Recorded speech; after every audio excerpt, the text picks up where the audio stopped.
Voilà. Ok. C'est en train de venir. Recording in progress. Ok. Ok. Donnez-moi une petite minute. Nous allons commencer normalement.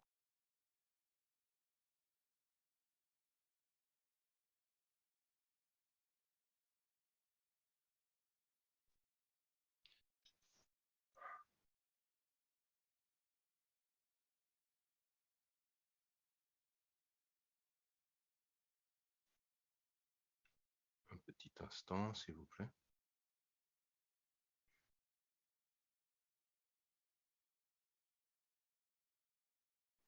Voilà. Merci de vous joindre à moi pour la prière de l'éternel Dieu d'Abraham, d'Isaac et de Jacob. Nous te sommes reconnaissants pour ce moment, cet instant que tu rends disponible, Père, afin qu'ensemble nous puissions ensemble bénéficier des lumières que tu veux nous partager, nous distribuer ce soir, afin d'édifier nos intelligences sur la compréhension des mystères et des bénédictions profondes, des grâces immenses que tu rends disponibles à travers la création pour tous ceux qui t'honorent et t'adorent, te reconnaissent comme leur seul et unique Dieu. Gloire te soit rendue, Père très saint, de ce que tu as pris soin de nous durant toute cette semaine, de ce que tu as préservé nos vies, tu nous as rendu disponibles tous les éléments techniques nécessaires pour le bon déroulement de cette réunion de ce soir. C'est au nom de Jésus-Christ de Nazareth que nous te remercions pour ton serviteur, le professeur Patricio de Jésus. Merci d'ouvrir nos cœurs et nos intelligences afin que nous puissions comprendre amplement tout ce qui va nous être donné ce soir. Au nom de Jésus-Christ de Nazareth, Amen. Amen. Professeur, vous avez Oui, la parole. frère, prenez juste 2 minutes le temps que je m'installe. Si tu as quelque chose à improviser, parce que là, je rentre dans la maison. Donc, donnez-moi juste 2 minutes. D'accord. D'accord. Donc, pour toutes les nouvelles personnes, parce que je vois qu'il y a des nouveaux noms, quand même. Donc, nous tenons cette réunion, 2 réunions hebdomadaires. Le groupe Spiritualité Chrétienne tient 2 réunions hebdomadaires sur la plateforme Zoom. Une séance Zoom chaque samedi, si nous n'avons pas un empêchement, un cas de force majeure. Chaque samedi, donc un enseignement particulier sur la base de la parole qui sert de révélation concernant un mystère, un questionnement, une dimension profonde des choses spirituelles dans la vie des chrétiens.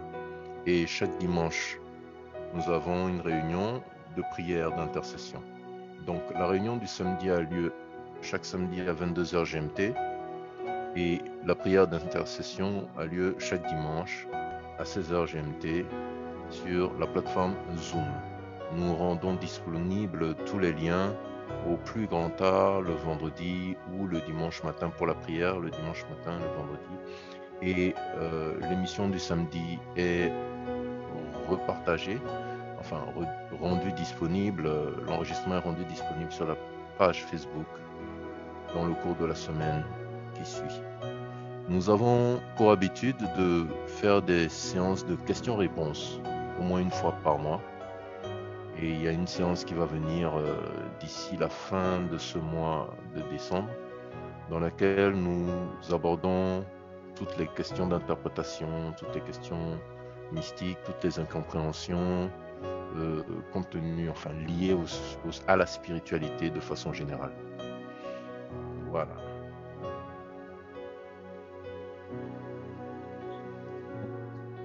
Bon, merci. Vous êtes là? Oui, nous sommes là, professeur. Vous avez la parole. Ok. Merci à tout le monde, également aux nouvelles personnes que je suis en train de voir ici. Pour d'abord comprendre notre but d'exister. Notre but d'exister, c'est de ouvrir en fait les yeux des enfants de Dieu et pour rendre l'Église consciente d'une réalité parallèle qui est tout autour de nous. Parce que si longtemps que nous n'appréhendons pas cette réalité spirituelle, nous pourrons vivre toute une vie sans avoir connu qu'on avait des problèmes. Et après la mort, on se retrouve à un monde donné. Certaines personnes sont retrouvées dans les mondes des eaux, sans savoir pourquoi elles se retrouvent là. D'autres personnes se retrouvent dans les mondes dans les enfers. Et pour eux, ils n'ont plus aucune mission à remplir. D'autres personnes sont juste dans les mondes des cimetières. Le monde des cimetières, c'est un monde très connu par le prêtre catholique. Raison pour laquelle, d'ailleurs, toute église bâtie de l'église catholique est toujours à côté des cimetières. C'est pour garder une certaine connexion avec les mondes des cimetières, d'où on voit l'implication des saints qui sont déjà décédés dans le parcours de cette église-là et de différentes choses. Aujourd'hui, il y a plusieurs personnes qui vivent dans ces mondes ayant des sensations étranges ou percevant des réalités étranges à travers leur filtre onirique que nous appelons justement le sommeil. Et cela emmène certaines personnes à être traumatisées, à ne pas pouvoir dormir la nuit parce que actuellement que nous parlons, nous avons comme 3 catégories de personnes. Ceux-là qui ont peur de la nuit parce que ils voient des choses qui ne sont pas bien. Donc dès que la nuit arrive, ils ont peur même d'aller au lit et de dormir. Nous avons ceux-là qui ont peur de la journée. Donc dès qu'il a peur du matin. Pourquoi? Parce qu'il sait qu'il a des dettes à affronter, il sait qu'il a beaucoup de choses à régler qu'il n'a pas pu régler. Et nous avons ceux-là qui sont paisibles en fait, qui n'ont pas peur de la nuit, qui n'ont pas peur de la journée. Mais dans la réalité spirituelle, pour vivre, pour survivre, il faut effrayer. Parce que le respect spirituel est lié à la crainte, à la peur que vous inspirez. Pour ceux-là qui ont déjà lu la Bible, ils ont compris qu'il a des versets. Rajustez un peu le volume de la musique, oui. Je pense qu'il vient trop ici là.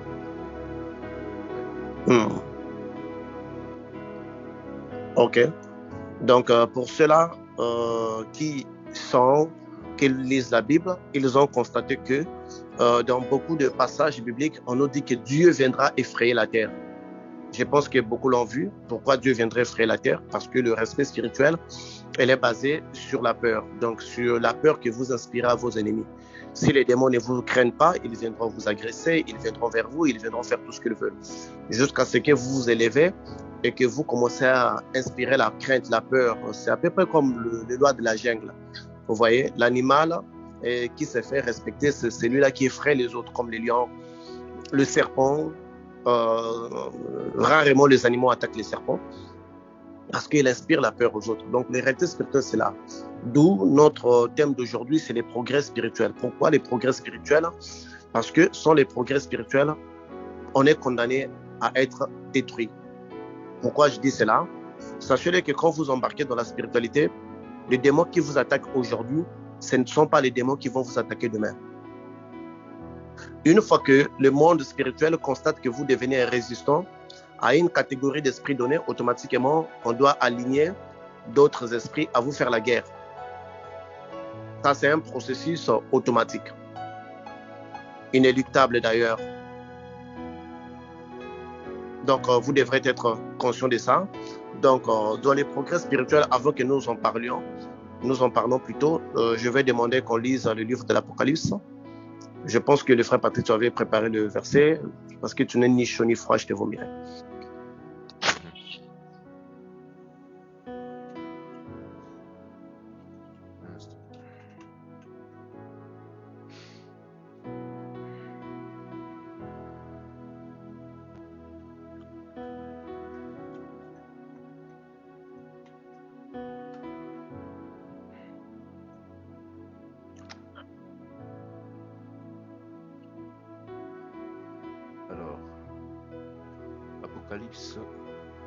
Apocalypse 3,16. Ainsi, parce que tu es tiède et que tu n'es ni froid ni bouillant, je te vomirai de ma bouche. Amen. Ok. Là, ici, nous voyons Jésus qui dit aux chrétiens ou aux églises, parce que tu es ni chaud ni bouillant, je te vomirai. Ça veut dire quoi? Ça veut dire ni froid ni bouillant. Ni froid ni bouillant. Ça veut dire quoi? Ça veut dire que dans les combats spirituels, l'objectif principal de Lucifer n'est pas celui de vous faire seulement abandonner la prière, mais même de vous rendre seulement tiède. Ils savent que Dieu, c'est quelqu'un qui respecte sa parole, surtout ce qui est écrit. Il sait que si un chrétien devient tiède, parce que tu es ni bouillant, tu es ni froid, donc devient tiède, automatiquement, il est vomi de la bouche de l'Éternel. Or, lorsque nous lisons toute la Bible, la protection de l'Éternel vient de sa bouche. Ce qu'il dit, c'est ce qu'il accomplit. Donc, une fois que la personne est vomie de la bouche de l'Éternel, ou de Jésus, ou de l'agneau, automatiquement, cette personne est à la merci des attaques. D'où la stratégie du diable consiste à plonger quelqu'un dans un péché profond pour les rendre un peu tièdes, pour les permettre à ne pas aller dans des activités un peu plus approfondies. Pour cela, j'aimerais d'abord faire une illustration pour donner un sens à la vie dans laquelle nous sommes, pour nous montrer les positionnements et puis je vais développer. Nous sommes des êtres humains ici sur Terre, mais avant que nous soyons ici sur Terre, nous avons d'abord été conçus des esprits. Des esprits, nous avons trouvé un corps physique, mais notre vie ne commence pas ici. La vie d'un être humain est faite de l'évolution, parce qu'il part de plusieurs transformations. Au tout départ, nous étions juste des spermatozoïdes. On existait d'abord dans le corps de notre père. Et après, nous sommes passés de spermatozoïdes, nous sommes passés dans le ventre d'une femme, nous sommes devenus embryons, fœtus, je ne sais pas comment ça se passe là, tout ce système-là dans le corps d'une femme, c'est trop sophistiqué comme un ordinateur. Quelque part comme ça, nous sommes restés là-bas. Après, nous sommes venus dans le monde physique. C'est-à-dire que la personne que toi tu es aujourd'hui, hier, tu n'étais qu'un liquide. D'où, dans la sagesse, il y a une histoire que nous disons. Au départ, nous étions tous des spermatozoïdes. Donc, il était une fois, les spermatozoïdes étaient entre eux, ensemble. Il arriva qu'une d'entre elles eut un rêve, dans lequel, dans ces rêves-là, on lui disait que si tu suis carrément les instructions que nous avons te données, tu vas survivre à ces phénomènes que nous appelons la mort. Cette spermatozoïde se réveille, il parle à ses amis, il dit que non, ce soir, j'ai eu à rêver quelqu'un qui me disait que si je suis les instructions à la loupe, je survivrai à ces phénomènes qu'on appelle la mort. Les autres lui ont posé la question, toi, tu as déjà vu quelqu'un qui est mort qui est revenu à la vie? Quand on meurt, une fois, c'est fini. Elle redort encore, le même esprit vient lui dire, suis à la loupe, ce que je te dirai. Tu vivras. Tu vivras. Suis à la loupe, ce que je te dirai, tu vivras. Alors, cette spermatozoïde a commencé à prendre au sérieux les instructions parce que ça devenait un peu plus répétitif. Alors, comme il devenait plus réceptif, alors l'esprit vient lui dire que non, quand vous serez projeté hors de ce monde, toi, ne panique pas, regarde seulement, tu verras une lumière. Cours très vite vers cette lumière-là et tu seras sauvé. Il dit ça à ses amis ne l'ont pas pris au sérieux, mais il parlait quand même.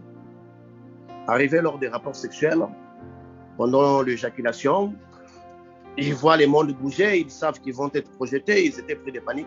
Automatiquement, la spermatozoïde se rappelle de ce que l'esprit lui disait. Et qu'ils sont projetés par l'éjaculation, elle ne s'embrouille pas, elle regarde, elle cherche la lumière, elle trouve la lumière, elle commence à courir vers cette lumière-là. Pendant que les autres là, se paniquaient, lui court, les autres essaient de le suivre, mais comme il était en avance, il traverse le col de l'utérus, ça se referme, il se retrouve dans un autre monde, et les autres ont échoué exactement comme lorsque Noé avait fermé la porte.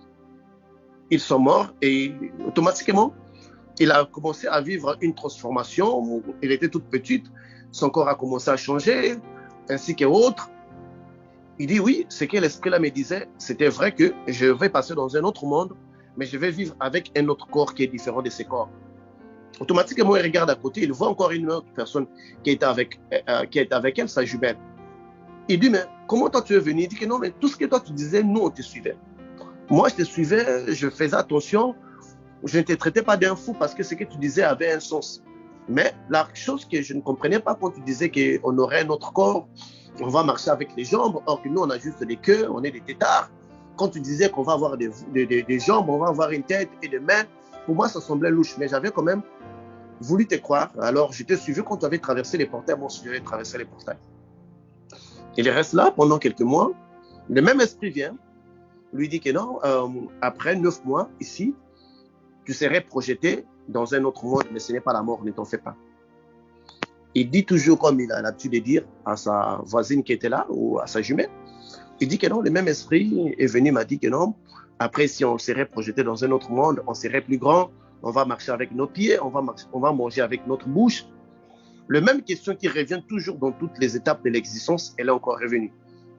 Elle lui pose la question, toi, tu as vu déjà quelqu'un qui marche avec ses jambes? Regarde un peu tes pieds là. Est-ce que tu crois que tes jambes là vont marcher? Tu as déjà vu quelqu'un qui vit en dehors de l'eau? On vit tous dans l'eau. Quand tu me parles d'une terre ferme, là où il n'y a pas l'eau, là où on ne vit pas, c'est impossible. Pour vivre, on vit dans l'eau. Et pour manger, on ne mange pas avec sa bouche. Je vais te faire une leçon de la science. La science dit qu'on doit manger avec notre cordon ombilical. Quand tu dis qu'on va manger avec notre bouche, on sera grand, on va conduire des voitures, on sera indépendant. Et c'est un monde rempli de gens, mais tu es fou. Il a continué à recevoir cet esprit. Et les jours où la femme, la mère devait mettre au monde, il ne fut pas paniqué. Il voit, oui, tout comme une peur, mais il voit une lumière, parce que c'est pour la première fois qu'il voyait une lumière. Il voit une lumière, le bébé pris des paniques, il commence à crier, on lui gifle un peu. Il se rend compte qu'il se retrouve encore dans un autre monde. Et là, des gens étaient grands, des gens étaient plus grands que lui. On coupe le cordon, il commence à manger par la bouche, il dit que c'est vrai. Il est arrivé dans ce monde. Également, le même prophète encore est venu, il dit que non, ce monde physique que tu vois, ce n'est pas le tout dernier monde. Parce qu'après, si tu vas passer, après la mort de ce corps, tu vas passer dans un autre corps que nous appelons esprit et tu vas vivre là. Le même questionnement revient. Toi, tu as déjà vu quelqu'un qui est allé là-bas qui revient. On marche par terre, on mange avec la bouche. Toi, tu dis qu'on ne va plus manger, on va être des esprits. Tu as déjà vu ça? Et ceux qui croiront à cette étape, ils vont aussi passer dans l'autre monde. Juste pour dire que nous avons commencé à évoluer. Pour tous ceux-là qui n'ont pas évolué, ils ont cessé d'exister. Les problèmes spirituels de beaucoup des églises aujourd'hui ou de beaucoup des chrétiens, c'est de ne pas vouloir évoluer. Lorsque nous parlons de l'évolution spirituelle, nous voyons 3 phases. La première phase que nous voyons, c'est l'amour. Nous ne pourrons pas évoluer dans notre spiritualité si nous n'avons pas d'abord l'amour de Dieu que nous avons. D'où le plus grand commandement de Jésus était: tu aimeras ton Dieu de tout ton cœur et de toute ta force. Ça veut dire quoi? Pour évoluer spirituellement, il faudrait d'abord commencer à aimer Dieu. On ne peut pas aimer Dieu quand on n'est pas soumis à des épreuves. Parce que pour beaucoup de gens, l'amour de Dieu est symbolisé ou passe au travers des objets ou au travers des personnes par qui il fonde. Toutefois que l'amour de Dieu pour l'être sera fondé à travers d'autres personnes, sachez-le que cet amour n'est pas encore véritable. Tu aimes Dieu parce que Dieu t'a donné un bon mariage. Tu aimes Dieu parce que Dieu t'a donné de jolis enfants. Tu aimes Dieu parce que Dieu t'a donné un bon travail. Tu aimes Dieu parce que Dieu t'a donné une bonne santé. Quand c'est par l'intermédiaire d'un pont que tu aimes Dieu, c'est là où vient le preuve pour bouger tout ce que toi tu aimes. Sur tout ce que toi tu comptes. Pour prouver ton amour. Donc, par exemple, tu aimes Dieu parce que tu as eu un bon mariage. Lucifer va passer pour menacer d'abord ce mariage-là.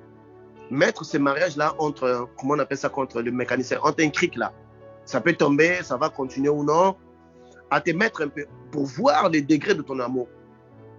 Si tu restes la même personne, puisque la loi numéro 1, c'est d'aimer Dieu plus que toute chose. Mais souvent, nous aimons Dieu par l'intermédiaire des choses qu'il nous a données. Parce que lorsque notre état de santé change, nous avons aussi un langage qui change. On devient douteux. Parfois, on oublie même toutes les promesses que l'Éternel avait faites pour nous.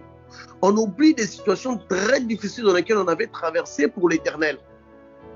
Parce que on est juste devant quelque chose où on dit que non, pour qu'il soit Dieu, il faudrait qu'il continue de faire la même chose. Non. Alors, donc le preuve vient automatiquement pour nous écarter du support que nous avions pour aimer Dieu. Donc, dans les épreuves, parce qu'on ne peut pas parler de l'évolution spirituelle si on n'a pas passé les épreuves. Beaucoup de gens que vous voyez à l'église, sur 100%, au moins 60% arrêtent d'aller à l'église lorsque les épreuves s'intensifient dans leur vie. Parce qu'aujourd'hui, comme vous le constatez, l'église a préparé ou prépare les chrétiens à recevoir des bénédictions, à vivre une vie de victoire, mais l'église ne prépare pas des chrétiens à traverser les épreuves. Même Jésus, pour devenir le Christ, pour faire la fusion avec cette conscience que nous appelons la conscience christique, il avait dû traverser les épreuves, la famine, la faim. Parce que quand tu as faim, tu n'as rien à manger. Vous savez, à cause de la faim, beaucoup de femmes se sont prostituées. À cause de la faim, beaucoup d'hommes jusqu'à aujourd'hui vont au travail. Tu es en train de me parler, toi tu es là-bas. Je ne comprends même pas. Allô? Oui, vous pouvez continuer, s'il vous plaît. Il y a une voix qui est venue, là. Oui, c'est quelqu'un qui a activé son micro. Ok, parce que je suis attentif avec tout ce qui se passe là. Ok. Donc, d'où notre épreuve. Et la première des choses, on ne peut pas parler de l'évolution spirituelle. Donc, quand on parle de l'évolution spirituelle, n'associez pas l'évolution spirituelle au nombre de temps que vous priez. Parce qu'il y a des gens qui prient tous les jours, qui prient 10 fois par jour, mais qui n'évoluent pas parce qu'il n'a pas l'amour. Or, de tout ce qui régit de l'amour naît l'obéissance. Donc, d'où les premiers facteurs de l'amour engendrent l'obéissance. Donc, pour toute personne qui n'a pas encore appris à obéir à Dieu, ne peut pas parler de l'évolution spirituelle. Parce que l'obéissance est le premier bouclier de protection d'une personne envers une autre, contre toutes les forces du mal. Sachez que chaque péché que nous faisons, chaque péché avec lequel nous sommes attachés, crée un couloir par lequel une catégorie de démons entre. Comme je l'ai dit toujours, je vais le répéter, il arrive à tout le monde de tomber dans les péchés. Mais la personne vulnérable, c'est celle-là qui vit dans les péchés. Parce que la Bible dit, parce que tu es ni chaud ni froid, je te vomirai. Donc, quand la personne est tiède, automatiquement, la personne perd son identité. Parce que quand vous lisez la Bible, vous repartez encore plus loin, vous verrez dans le livre des Psaumes, il dit qu'il fait de ses serviteurs des flammes de feu et de ses anges de vent.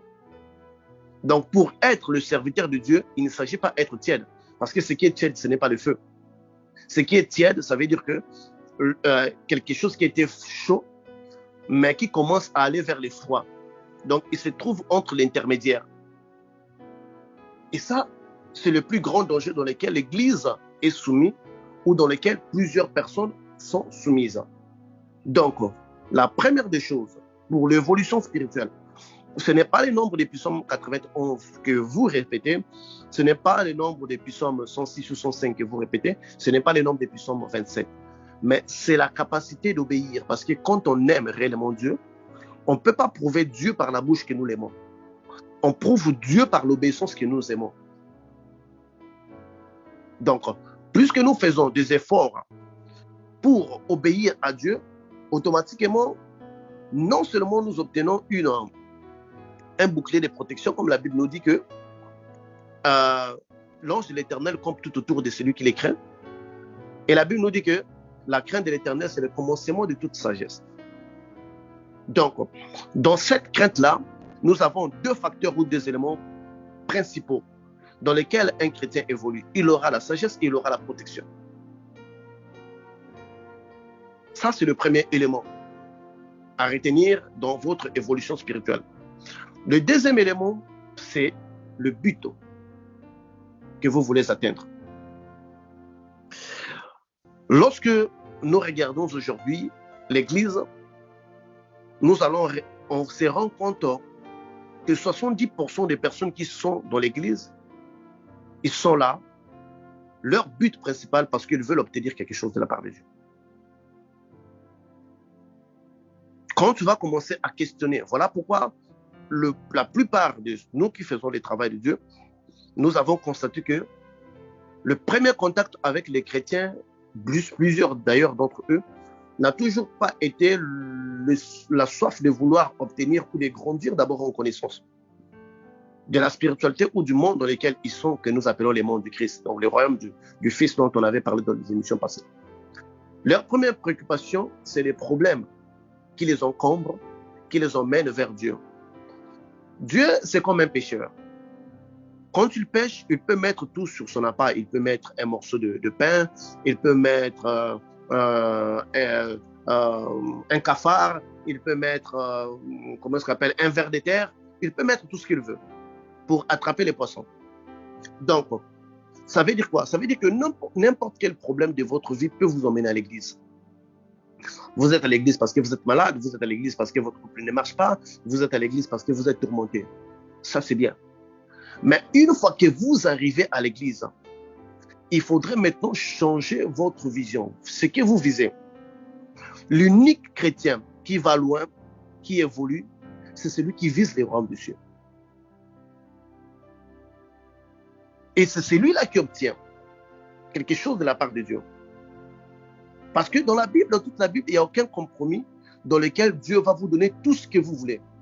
Non. Dieu donne tout ce que vous voulez à ceux-là qui veulent obtenir son royaume. Aujourd'hui, c'est un peu lamentable de voir des églises où on rassemble même des sorciers à l'intérieur de l'église, où le pasteur promet la bénédiction à la masse. Recevez la bénédiction. Même les sorciers avec ses dents pourries, il dit Amen, je reçois. Ça, c'est une blague. Ça, c'est une blague. Or, les bénédictions de Dieu, nous les voyons qu'elles sont liées automatiquement à celui qui cherche le royaume des cieux. Donc, dans notre évolution, notre but que nous suivons, c'est celui-là qui fait la grandeur de notre mission. Ou c'est celui-là qui fait notre personnalité spirituelle. À partir d'aujourd'hui, commencez à faire attention. Ceux qui visent les royaumes des cieux, dans leur parcours spirituel, sont des intouchables. Satan les connaît. Il les appelle des fanatiques. Il les appelle des fous. Il les appelle des conditionnés. Il les appelle des distraits. Parce que justement, ils visent les royaumes des cieux. Si longtemps qu'un chrétien ne vise pas les royaumes des cieux, son ascension ne peut pas être. Parce qu'en fait, qu'est-ce qui nous attire? Le royaume des cieux est en haut. Une fois que nous nous focalisons vers ces royaumes-là, nous commençons à subir l'ascension. Je pense qu'aujourd'hui, on peut faire un constat. Qu'est-ce qui se passerait, frère Patrick, par exemple? Il est 7 heures du matin, vous êtes en train de galérer, mais on vous dit qu'à 20 heures, on va vous donner, par exemple, 3 millions de dollars. Est-ce qu'à 7 heures du matin, vous allez manifester votre manque? Ça sera une préoccupation pour vous? Non. Parce que vous savez qu'à 20 heures, je vais voir 3 millions.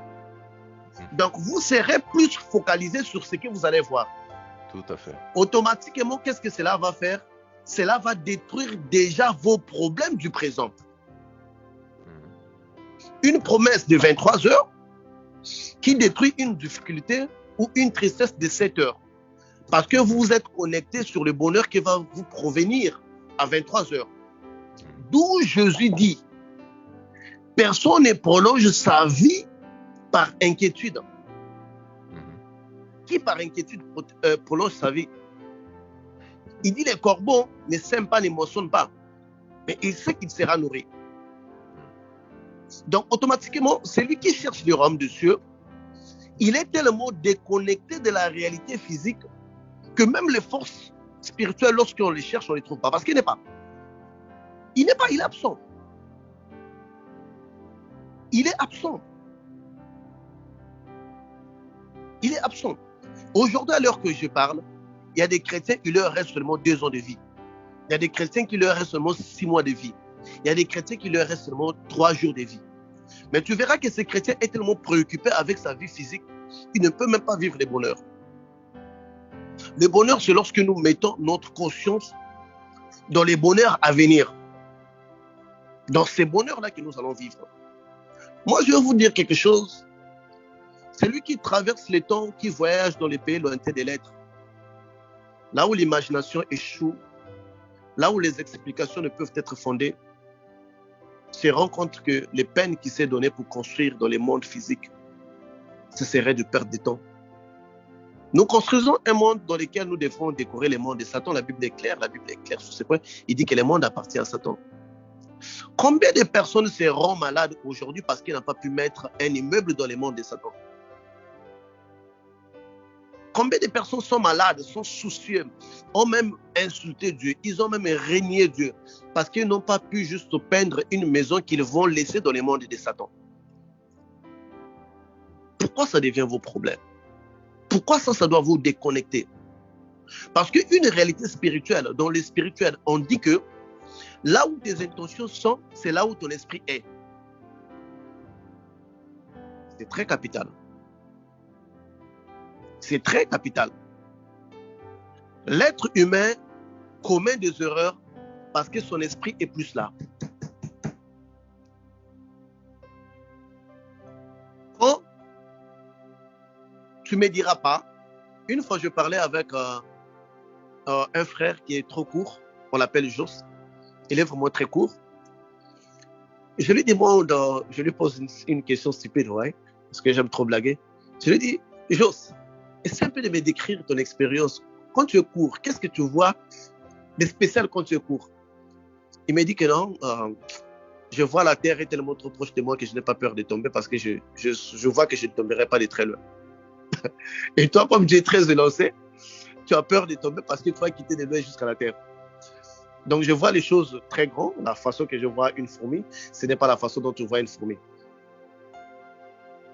En fait, j'avais ri, mais c'est une réalité.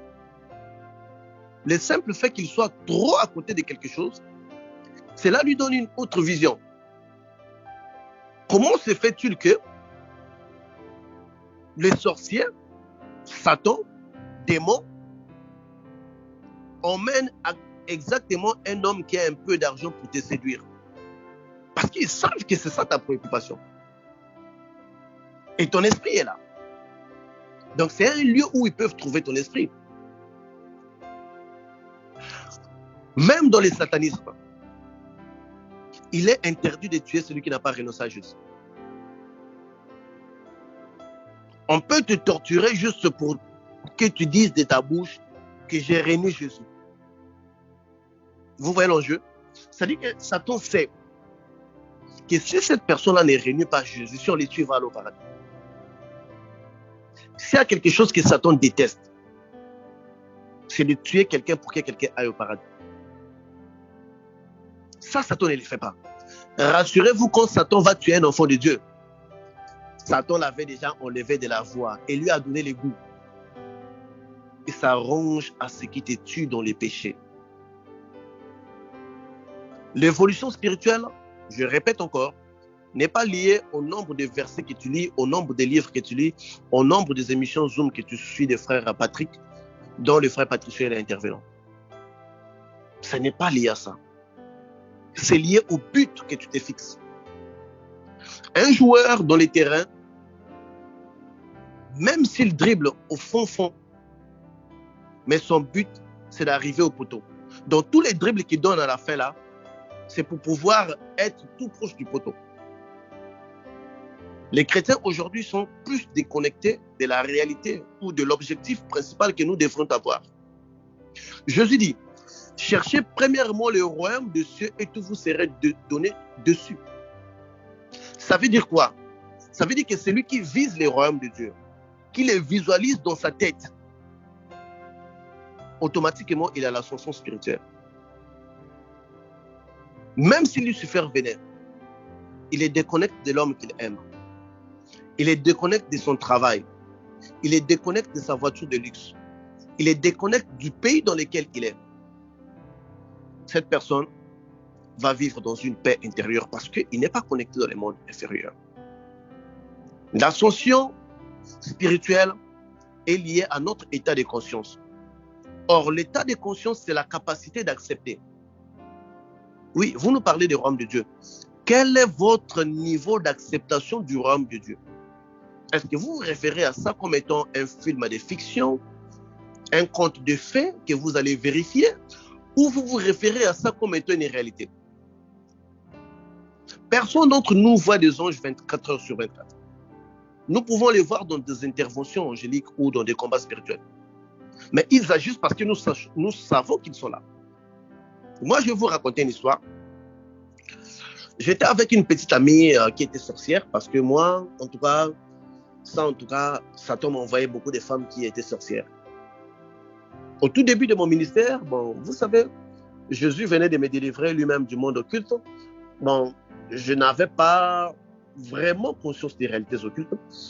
Et quand j'arrive aux États-Unis, on m'emmène en bateau avec des amis, dans des filles des boîtes, ainsi que autres. En tout cas, franchement, moi, je n'avais pas voulu de cette vie-là, la vie des boîtes, machin. Je n'avais pas une voiture, je venais d'arriver, il fallait me montrer beaucoup de choses, connaître comment ça les pays. Donc, en fin de compte, je les accompagnais. Partout ils étaient. Bon, vous savez, je viens d'un pays qui n'est pas trop évolué. Il y a des choses que je commençais à voir aux États-Unis, que je ne voyais pas. Alors, ça m'a un peu emmené cette curiosité-là. Vous savez, quand quelqu'un est sur les points de tomber dans les péchés, qu'est-ce que la personne... Excusez-moi parce que je donne toujours les exemples de moi-même. Parce que je suis une personne qui est expérimentée et je me base sur ma propre expérience avant tout d'abord. Alors, vous savez, quand un homme de Dieu commence à tomber dans les péchés, il commence à justifier ce qu'il fait qui est mal. Parce qu'il se voit dans ces cadres-là. Ce n'est pas parce que vous avez accepté quelque chose, ça veut dire que Dieu l'a accepté. L'opinion de Dieu est la même. L'opinion de Dieu est authentique. Il est écrit. Alors moi, j'ai commencé à voir, bon, de toutes les façons, je vais voir des femmes qui sont nées. De toutes les façons, je suis un pasteur célibataire aussi. Hein, je n'ai pas de compromis avec quelqu'un. Je n'ai pas à me justifier. Je triche comme... Donc, j'ai commencé à chercher des excuses. Alors par là, déjà, Dieu avait pris ma vision. Je ne voyais plus. Et cette femme-là, sorcière, est venue. La femme-là avait travaillé dur. Le jour que la femme-là devrait me tuer, c'est ce jour-là qui m'a emmené dans le monde astral. J'avais connu le monde astral par le voyage de l'âme, par la projection de des mondes supérieurs, parce que j'avais connu le monde astral supérieur, que nous appelons Sansara Kanwan, Astra Kanwan, qui est la capitale du plan astral, donc qui est soutenu par cette montagne de lumière, qui est un monde d'ailleurs décrit dans l'Église catholique ou même dans les témoins de Jéhovah comme étant leur ciel. D'ailleurs, décrit même par le livre des Mormons comme étant le lieu où ils vont. C'est juste l'astral supérieur. Donc, je n'avais pas connu l'astral inférieur, donc qui est dirigé par Elam, en fait, qui a au moins, de ce qu'on nous dit, 700 millions de zones. Et chaque zone serait plus grande que la planète Terre entière. Donc, je ne connaissais pas trop bien la réalité de l'astral inférieur, parce qu'on nous emmenait toujours dans des endroits lumineux, dans des belles villes, comme d'ailleurs les diables les fait. Parce que quand j'étais dans les sciences occultes, je ne savais pas que c'était Satan que je servais. Je pensais que c'était un autre dieu appelé Divin Sugmat, qui serait plus supérieur qu'à Jésus, et on m'avait dit que Satan c'était Kal. Kal Niranja, donc mon ennemi que je devrais combattre, que je ne devrais pas accepter en aucun cas. Donc, je m'étais fait un Satan qui n'existait pas réellement, et celui-là que je croyais être Dieu, c'était lui-même en fait Satan. Alors, donc, le matin, c'était vers 7 heures, j'avais accompagné ma petite amie-là au travail. Vous savez, le diable, avant même de pouvoir perpétuer une attaque, il va d'abord vous habituer à ses organes sexuels. Ça veut dire qu'elle était là, elle voulait toutefois le sexe, donc elle va vous emmener dans beaucoup des insanités. Elle t'oblige à lui faire des sexes contre nature, donc de telle sorte que même la nuit, quand tu veux prier, tu n'as même pas le courage parce que tu demandes pardon pour la même chose. Et puis, tu commences à être un peu gêné là, de revenir à Dieu. Tu commences la vie des prières aussi, commence à s'abaisser. À 7 heures, à 5 heures, je l'accompagne au travail. Je rentre à la maison, mais ma conscience n'était plus comme auparavant parce que je commençais déjà à lutter contre ça. Je disais que mon Dieu, je vais revenir sur ça, je vais revenir sur quoi? Je commençais à pleurer un peu. 5 heures, j'entends un bruit au salon. Je dis, tiens, qu'est-ce qui se passe au salon? J'ouvre la porte de la chambre, j'accède au salon, je vois un grand nombre de jeunes garçons que je connaissais, que je ne connaissais pas, mais qui, un grand nombre d'entre eux, vivaient aux États-Unis, vivent jusqu'à présent aux États-Unis. Je me pose la question, mais qu'est-ce que ces jeunes garçons-là viennent faire ici?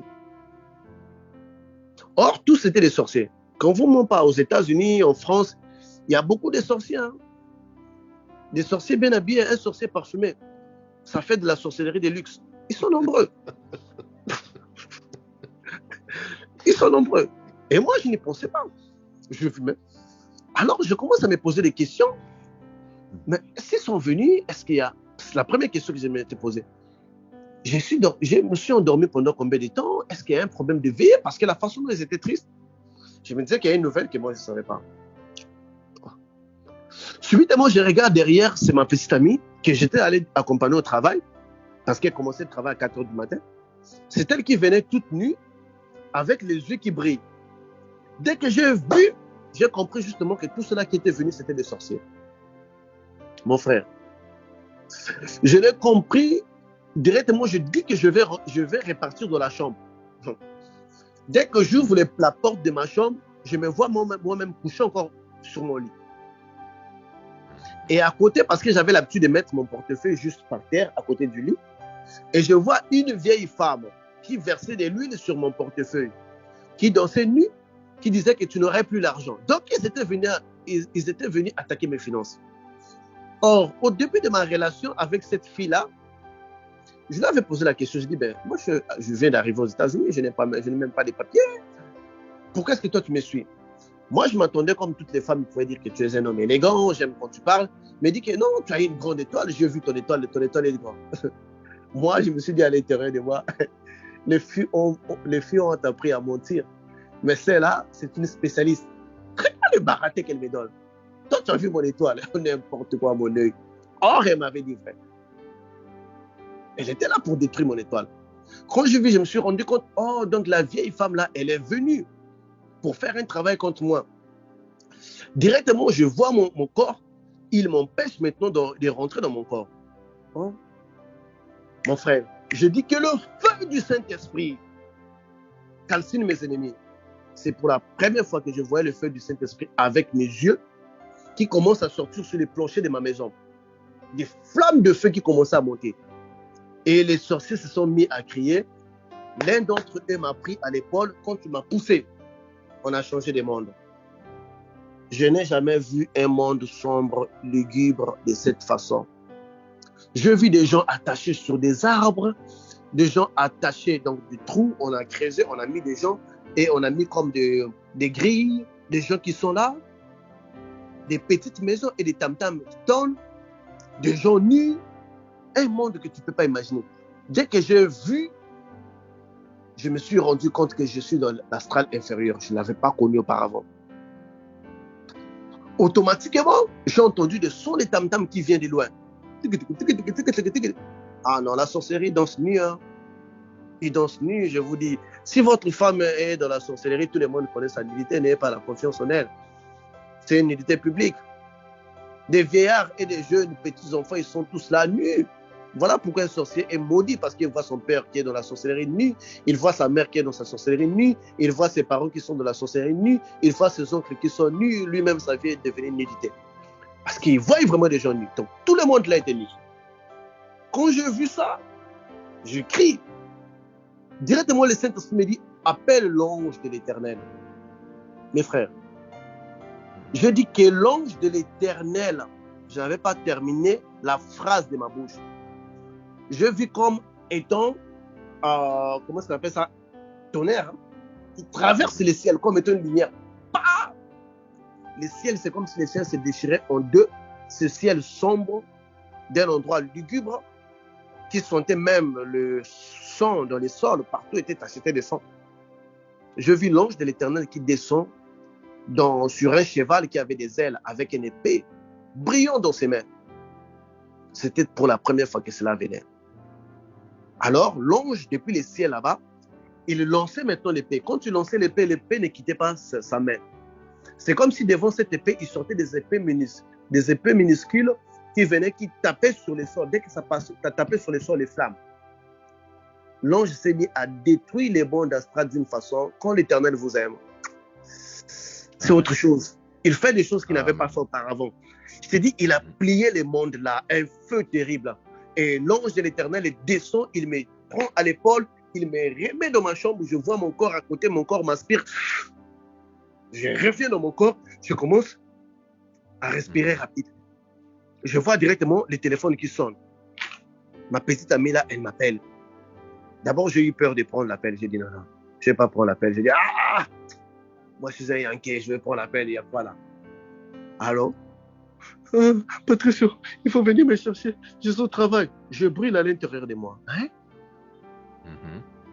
Dès qu'elle a dit qu'elle brûle à l'intérieur d'elle, d'ailleurs, directement, je dis c'est une sorcière consciente. Parce que quand Dieu m'avait donné la première vision sur sa sorcellerie, je lui avais posé des questions. Elle avait pleuré pas possible. Elle avait tellement pleuré que j'ai cru son innocence. C'est-à-dire que ceux qui sont conscients dans les mondes occultes, Ce sont des véritables comédiens. Ils vont vous... Ne croyez même pas leurs larmes. Ils peuvent vous inventer une histoire qu'ils vont pleurer. Vous allez dire qu'ils sont innocents. Croyez juste à ce que le Saint-Esprit vous dit. Elle avait pleuré d'une manière pas possible. Je m'étais dit qu'elle était innocente. Et quand elle m'appelle et dit qu'elle brûle, j'ai dit non, je fais les liens. Si elle était innocente, quelqu'un d'autre qui utilisait, parce qu'elle disait toujours qu'on utilise mon image, ma famille a beaucoup de problèmes. Si elle était innocente, la personne qui utilise son image, c'était elle qui devrait être brûlée, c'est pas elle. Si elle est brûlée dans les mondes astrales, c'est parce qu'elle était aussi là. Je vais, je démarre la voiture parce qu'à cette époque-là, on n'avait qu'une seule voiture, toutes mes voitures. Je venais de faire 6 accidents. Or, les 6 accidents-là, c'était elle qui avait causé ces 6 accidents-là. Donc, j'utilisais maintenant sa voiture. Je vais au travail, j'arrive là, je ferme. C'était pour la première fois qu'elle ne me regardait pas dans les yeux. Je lui ai posé la question. J'ai dit, donc tout ce temps-là, toi, tu étais sorcière. Hein? Les théâtres que tu faisais là pour pleurer, c'était juste de comédie. C'est pour la première fois que je lui parlais qu'elle était bouche bée sans rien dire. Je commençais à lui parler. Je lui ai dit, mais tu ne trouves pas que la personne que vous voulez utiliser, que vous voulez détruire, la main de Dieu ne l'a pas encore quittée? Est-ce que tu ne trouves pas que tu te lances dans une mission impossible? Mais croyez-moi, avant qu'on arrive là, hein, elle m'avait fait faire des choses qui avaient sali vraiment ma conscience. Des rapports sexuels anal, tout ce qui est sale que vous connaissez là. Que quand tu t'agenouilles, tu dis non, il ne faut même pas que je prie parce que Dieu ne va pas m'écouter. Elle m'avait emmené dans ça, c'est-à-dire que pour culpabiliser ma conscience. Mais malgré ça, la grâce de Dieu était toujours sur moi parce que je m'étais relevé. Merci Seigneur. Alors, quand on arrive à la maison, elle entre sous la couverture, donc elle dort par terre, elle se couvre la tête pendant 3 jours, elle ne sortait plus de la couverture. Elle était malade, elle ne voulait pas aller à l'hôpital parce qu'elle s'est dit que je ne peux pas aller à l'hôpital, ça c'est la bastonnade, on m'a bastonné parce que eux, quand tu rates une mission, on les tape. Hein? On les tape parce qu'on leur avait donné une mission. Les jours-là, moi j'ai commencé à pouvoir me relever. Pourquoi je vous dis ces histoires-là? Vous pouvez être un géant spirituel, mais dans les péchés, vous serez rabaissé. Dans les péchés, vous serez rabaissé. Moi, je peux vous raconter mes histoires ici qui vont vous emmener à comprendre d'où je viens et pourquoi est-ce que je suis devenu la personne que je suis. Je ne suis pas devenu cette personne parce que quelqu'un m'a raconté des histoires, parce que j'ai vécu. Et Dieu m'avait soumis à ça. Donc, comme après, quand je m'étais relevé, la première chose que je m'étais dit, oh, mais moi, je suis dans ce monde ici, je suis des passages. Ça veut dire que même si j'ai construit un immeuble, je suis censé le laisser dans 40 ans, 50 ans. Mais si j'ai construit ma spiritualité, ça serait mon bagage vers le monde spirituel. Donc, je ne dois pas l'abandonner. Donc, je ne dois pas l'abandonner. Donc, automatiquement, je m'étais relevé dans ça. Je m'étais relevé dans cette réalité-là. Donc, quand notre but est élevé, quand notre conscience atteint le royaume de Dieu, c'est-à-dire que nous vivons pour ces royaumes, nous œuvrons pour ces royaumes, votre conscience devient là. L'intimité avec des anges devient accélérée parce que vous êtes dans leur monde. Ils ne sont plus un secret. Ils ne sont plus un secret. L'Éternel est mon témoin. Le Saint-Esprit est mon Dieu. Le Saint-Esprit est mon guide. Si j'ai vu peu d'anges dans ma vie, c'est dans les 40 ou 50. Si j'ai vu peu, c'est 40 ou 50. Mais j'en ai vu des tas. C'est-à-dire qu'à un certain moment, j'avais arrêté de compter parce que j'en ai compté trop. Cela n'était pas possible parce que ma conscience était sur terre. Cela m'aurait paniqué. Mais parce que ma conscience était que je vise les royaumes spirituels parce que j'avais déjà tout vu. J'avais vu des mondes spirituels parce que j'avais voyagé avec des maîtres, des gardiens des lumières dans des différentes dimensions. J'avais déjà trop vu. Alors, je ne m'intéressais plus aux petites choses. Et vis-à-vis à ça, parce que je visais déjà ce qui est grand et je me sentais déjà dans ce qui est grand. Je n'étais plus complexé face aux anges. Ce qui fait que les anges ne viennent pas vers nous parfois parce que nous sommes complexés. On dit qu'ils ne sont pas... Vous savez, un homme un homme, vous pouvez être le plus élégant de tous les hommes, ou une femme. Le simple fait que vous êtes complexé, vous ne pouvez pas draguer une femme qui conduit une voiture. Parce que vous êtes complexé. Parce que vous vous voyez inférieur. Et automatiquement, vous allez créer une barrière entre vous et ce genre de femmes-là. Toutes les femmes qui vont à pied là, qui vont marcher avec son sac et un sandal qui est déjà coupé, qui est mal soudé là, ça, vous êtes un tireur de jupon, vous allez draguer facilement. Mais tout ce qui débarque dans une voiture, vous n'allez pas parce que vous avez créé une barrière. Vous êtes exclu de cette dimension-là. C'est la même chose aussi avec les anges. Quand on trouve que ce sont des êtres étranges pour nous, ils sont très élevés pour nous, automatiquement, ils ferment aussi la porte parce qu'ils ne peuvent pas venir là où ils peuvent avoir un culte. Parce que s'ils viennent, vous allez faire un culte. Or, leur responsabilité, c'est de ne pas avoir un culte vis-à-vis de l'être humain. Ils ne veulent pas non plus s'impliquer dans des problèmes. Donc, d'où, lorsque vous focalisez déjà votre conscience dans le monde spirituel, c'est comme si vous avez enlevé votre âme et votre âme vit dans d'autres réalités.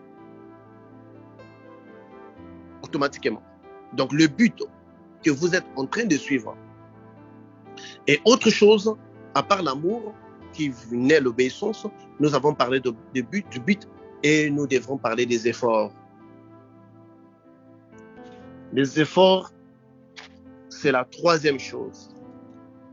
Mes frères, mes sœurs, il vous arrivera un moment où vous ne saurez pas vous lever la nuit pour prier. Vous ne serez pas capable de vous mettre à genoux pour prier parce que vous n'avez plus d'efforts à faire, parce que vous ne voulez plus faire des efforts. Faire des efforts, c'est de lire la Bible. Faire des efforts, c'est de prier. Faire des efforts, c'est d'apprendre. Faire des efforts, c'est de vous approcher à Dieu par sa parole, par tous les moyens qu'il a mis. Mais aujourd'hui, on est dans un monde où l'on constate qu'il y a des fainéants, des chrétiens qui engagent des mercenaires. Écoute-moi, je vais engager quelques mercenaires, des pasteurs qui vont commencer à prier pour moi. Moi-même, je suis sur YouTube, je suis en train de suivre mes films, je suis en train d'écouter mes clips de musique. Il y a un pasteur là-bas qui est à genoux. Écoutez, les pasteurs qui prient là, vous croyez que les pasteurs peuvent corrompre Dieu pour que Dieu aille vous garder, vous protéger, pendant que vous-même, vous n'êtes pas dans ça? Et puis, en échange, ces gens-là envoient leurs dîmes, envoient leurs offrandes vers leurs mercenaires spirituels qui prient pour eux. Mais c'est de l'arnaque. Moi, si je prie pour vous, je vais vous demander vous-même de vous plier aussi à genoux. Moi, je ne fais rien qui ne vous implique pas. Vous ne pouvez pas être là. Vous-même, vous êtes là en train de... Moi, je gêne pour vous. Vous êtes là et chaque jour, c'est le bonheur avec votre mari. Moi, je suis là. Et moi, je vais commencer à plier mes genoux pour vous. Ah, n'importe quoi. Je ne le fais pas. Je veux que vous puissiez être conscient. Parce que Dieu, là, on ne les donne pas en intermédiaire. Le Dieu du passé d'Israël pouvait venir facilement de l'alliance que les gens faisaient avec Abraham.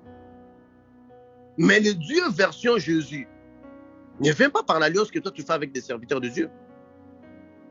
Non, c'est pour les choix que toi tu fais de les choisir et de les suivre. La Bible dit prier sans cesse. Mais combien font de ces efforts-là? Tu peux être sur ton lit 4 heures sur TikTok. 10 minutes de prière, ça devient même trop lourd pour toi. Et puis comme justificatif, bon, hier j'avais prié, aujourd'hui je peux pour moi dormir comme ça.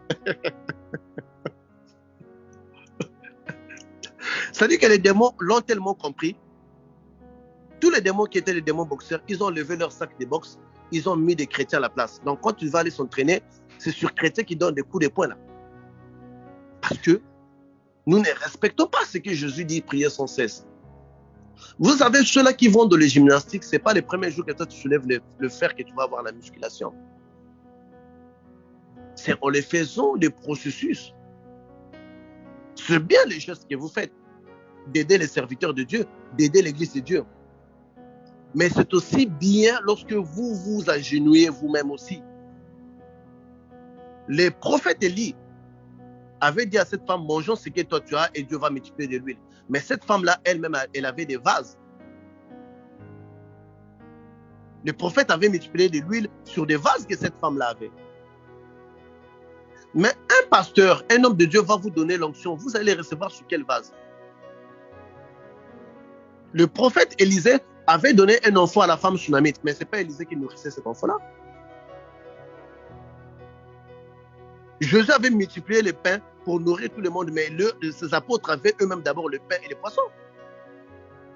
Mais quelle est cette prédication-là qui vous dit que vous pouvez obtenir quelque chose à partir de zéro? Sur où on va déposer cela?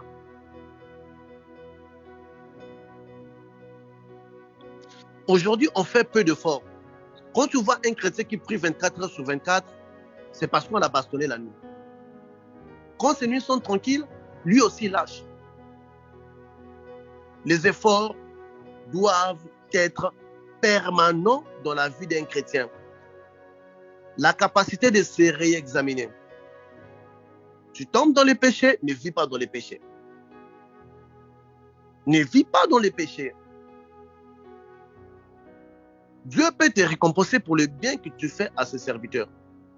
Mais la récompense de Dieu n'est pas la garantie que vous avez gagné le ciel. Dieu peut vous récompenser parce qu'il y a un serviteur de Dieu qui n'avait pas de quoi manger. C'est vous qui lui avez donné la nourriture. Ça, c'est une dette pour Dieu. Et une dette vis-à-vis de ces serviteurs qui avaient mangé de votre nourriture. Ça, Dieu les reconnaît.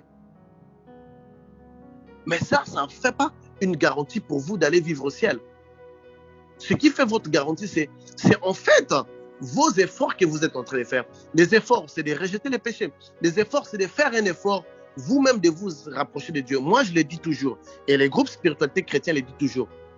Nous vous prêchons Dieu, mais ce n'est pas nous qui vous donnons l'intimité avec Dieu. Ce sont vos propres efforts qui engendrent l'intimité entre l'homme et Dieu. Donc, les progrès spirituels consistent à ces trois phénomènes-là. C'est lui qui les observe, à ces trois éléments plutôt, c'est lui qui les observe et qui en fait des comptes ne progresse pas et est toujours attaqué. En tout cas, donc, Jésus n'est pas Dieu. En tout cas, Jésus n'est pas Dieu. Moi, quand j'étais arrivé dans les voies occultes, la première des questions que j'avais posées, quand j'ai vu que tous les livres se ressemblaient, c'était la même chose. Un livre, tout le monde a les mêmes livres. Un me dit que moi j'ai l'initiation, l'autre n'a pas eu l'initiation. Je me dis, mais ils lisent tous les mêmes livres là. Ils font tous les mêmes prières. Mais comment celui-là a l'initiation, celui-là n'a pas l'initiation? Il dit, non, mais celui-là, il fait plus d'efforts à accepter. Il faut accepter. Il faut se donner. Il faut s'abandonner au maître. Il faut lâcher prise.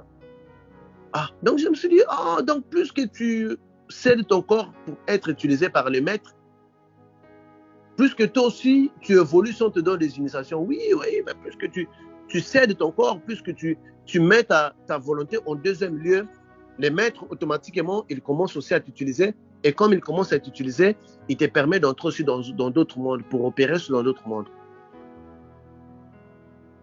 C'est la même chose avec le christianisme.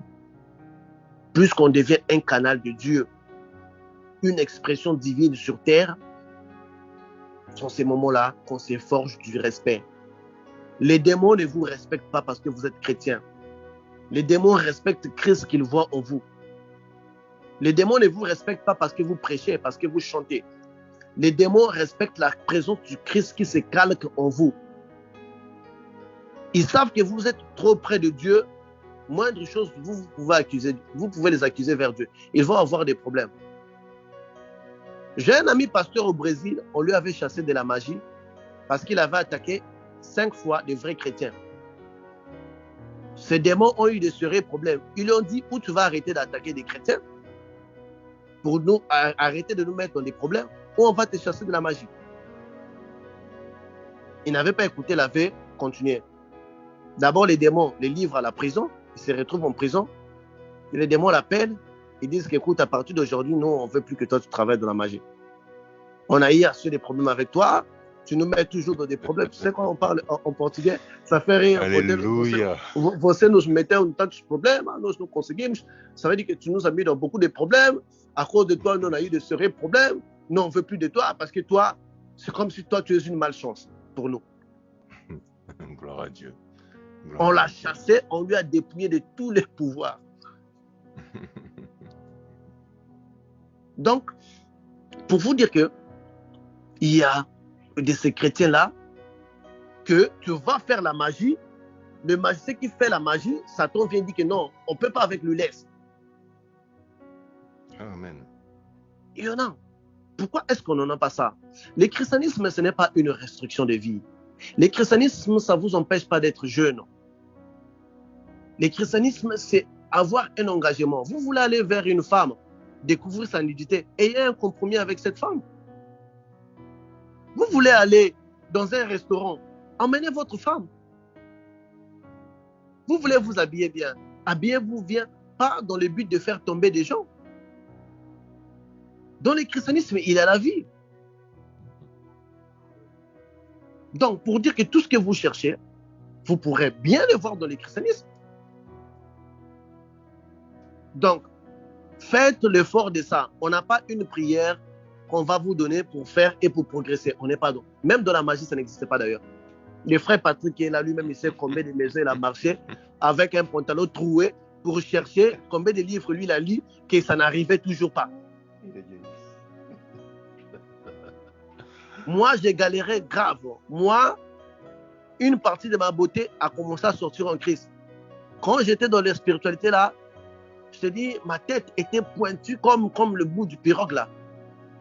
Tu vois que non, Satan déforme des gens. Quelqu'un qui devient comme un serpent, quelqu'un qui ressemble un peu à un rhinocéros. Tu vois, Satan te teinte comme ça. Et eux-mêmes, quand les démons te regardent, ils disent, regarde-le. Oui, c'est vrai. Les démons te rient, regarde-lui. Donc, eux-mêmes, ils se moquent de toi. Mais quand tu deviens en Christ, c'est comme si on t'a encore lavé. La même personne, tu commences à briller. C'est ça, Satan. Mes frères, s'il y a quelque chose que vous pouvez abandonner, et je dis bien, le progrès spirituel ne peut pas être fait pour une personne qui est encore dans les œuvres occultes. Nous, on n'est pas ici pour vous dire que vous êtes sorcier, vous serez béni. Ça, non, on ne vous dit pas. Tu es sorcier, enlève ta mangue là. Enlève ça d'abord. Tu es un agent des mondes occultes, abandonne d'abord tes mondes, renonce en totalité. On n'a pas besoin des innocents qui tuent des gens. Un innocent ne tue pas quelqu'un. Celui qui tue quelqu'un, c'est un coupable. Ne nous emmenez pas en bateau là. On n'est pas des petits enfants. On connaît bien le monde spirituel, comment ça fonctionne. Parce que je viens des mondes spirituels. Patrick est là, il vient des mondes spirituels. Pasteur, j'espère qu'il est de l'autre côté. Il vient des mondes spirituels. On vient des mondes spirituels. Par courtoisie, par degré de sincérité, parfois on peut vous écouter parce qu'on veut voir si vous êtes réellement sincère, mais ce n'est pas parce que les gens sont naïfs. Les gens ne sont pas naïfs. On connaît des quoi on se met. Donc, le monde spirituel, le progrès va de pair de votre détachement. Pour les diables, vous avez un engagement sérieux. Moi, j'ai vu les gens, pour les diables, ils ont voyagé dans des pays lointains. Pour les diables, ils ont donné tout. Ils ont donné leur vie. Ils ont donné leur corps. Ils ont tout donné. Mais pour Dieu, vous leur demandez, donnez-nous juste 30 minutes, ils ne veulent pas. Donc, finalement, on se demande, est-ce que ce travail-là de l'esprit, il faut être un aventurier pour que ça va bien, ou bien il faut être honnête? On se pose cette question-là. Toi qui, pendant la nuit, à 0 heure, tu allais chercher... Regarde, un démon te demande d'aller chercher les épaules du serpent. Tu vas trouver ça où? Mais tu vas quand même chercher ça. Nous, on te dit seulement, réveille-toi, prie. Mets une heure de discipline pour tes prières. Fuis ça. Tu ne veux pas. Donc, les progrès spirituels, ce sont ces 3 étapes-là que d'ailleurs le frère Patrick va écrire sur les tableaux. S'il y a des questions, nous pourrons passer afin que nous puissions évoluer. Oui, je remercie le frère Jerry qui a déjà repris ces étapes, mais nous allons quand même les reprendre pour raviver notre compréhension de tout ce qui a été dit. Donc en première étape, l'amour qui mène à l'obéissance. Et sachant que l'obéissance est le premier bouclier contre toutes les œuvres du mal. Deuxième étape, le but. Et le but qui permet de se rapprocher de l'Éternel, d'être connecté au royaume de Dieu, au royaume des cieux. c'est de faire de ce royaume, de faire de l'Éternel le but de notre vie. En fait, c'est ça le fondement même de la chrétienté. Et en fait, tous les enseignements divers de tous les pasteurs à travers le monde, tous les pasteurs qui ont été utilisés par l'Éternel, par son esprit, quand vous faites la synthèse, surtout pour ceux qui sont sur beaucoup de canaux, qui écoutent beaucoup de pasteurs différemment, quand vous faites la synthèse de tous les enseignements que vous avez reçus, vous reconnaîtrez un vrai pasteur à partir du moment où vous sentirez dans son enseignement qu'il met toujours le royaume de Dieu au devant de lui, au devant de son Église. Il met toujours le royaume de Dieu en avant. Et enfin, les efforts. Et les efforts, c'est surtout, en résumé, si je peux résumer tout ce que vous avez dit, c'est la vie sanctifiée, la volonté de vouloir s'accrocher à une vie de sainteté. Donc nous allons passer aux questions. Vous pouvez poser vos questions dans le chat au fur et à mesure, selon l'ordre d'arrivée. Je me ferai un plaisir de les soumettre au professeur. Donc le temps que vous écriviez vos questions, je m'en vais poser les questions suivantes moi-même au professeur. Donc professeur, en ce qui concerne la phase 1,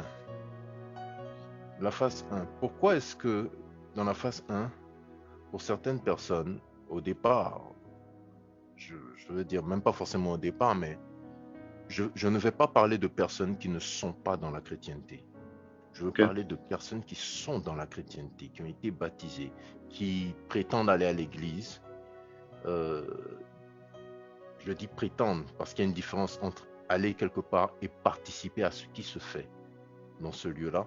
Donc, qui prétendent aller à l'église, pourquoi est-ce que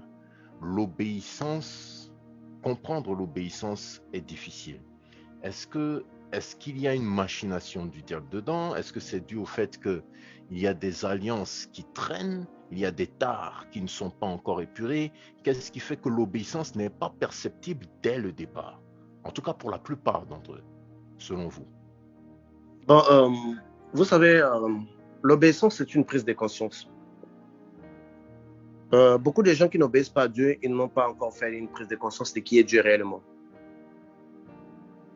Vous savez, lorsque nous voyons même dans la Bible au départ, quand Caïn avait parlé à Dieu, Caïn n'avait pas cette conscience de Dieu que nous avons. Parce que si nous avons cette conscience de Dieu-là, Caïn ne pouvait pas dire « je ne suis pas le gardien de mon frère ». Caïn n'avait jamais vu l'Éternel qui tuait quelqu'un. Caïn n'avait jamais vu l'Éternel qui détruisait des nations. Caïn savait juste que par son père et sa mère que l'Éternel venait leur visiter les soirs. Donc, il n'avait pas la conscience de qui il répondait. Donc, la prise de conscience de celui qui est Dieu, je pense que c'est ce qui emmène l'obéissance. Et aujourd'hui, dans beaucoup de choses que vous parlez de l'Église, vous savez, quand une personne est expérimentée ou a traversé une certaine difficulté, il transmet une chose qui éveille non seulement la curiosité, mais l'envie de chercher cette chose. On est un peu fatigué de l'histoire que Paul avait fait ça, Abraham avait mangé la mangue, je ne sais pas quoi. On veut que le Dieu d'Abraham, là, dans ta vie, qu'est-ce qu'il a fait? Qu'est-ce qui t'emmène à être cette personne que tu es? Moi, je pense bien que quand on parle de nous, dans ce que Dieu a fait de nous, en se référant du passé, on emmène des personnes à plus conscientiser cette réalité-là.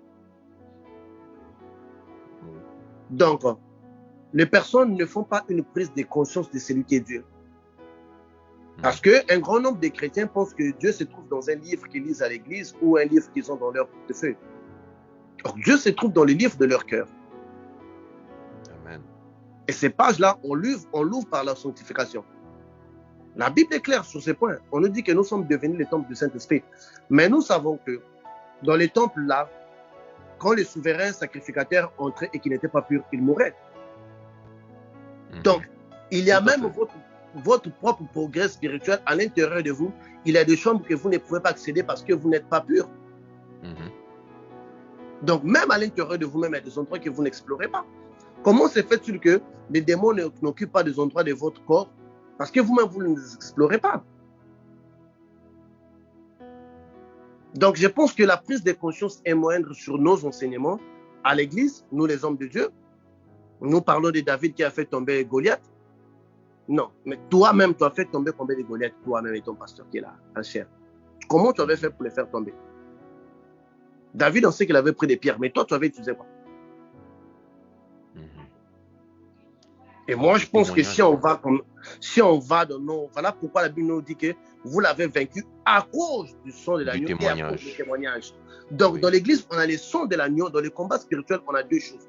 On a les sons de l'agneau et on a les témoignages. C'est ça qui nous emmène à vaincre.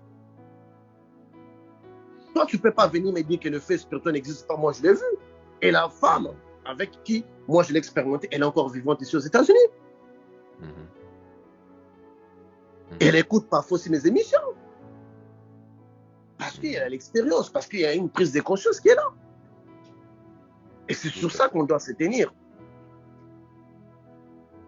Toi, pasteur, tu as parlé de quelqu'un de Job. Si on te met à la place de Job, là, tu ne vas pas fuir.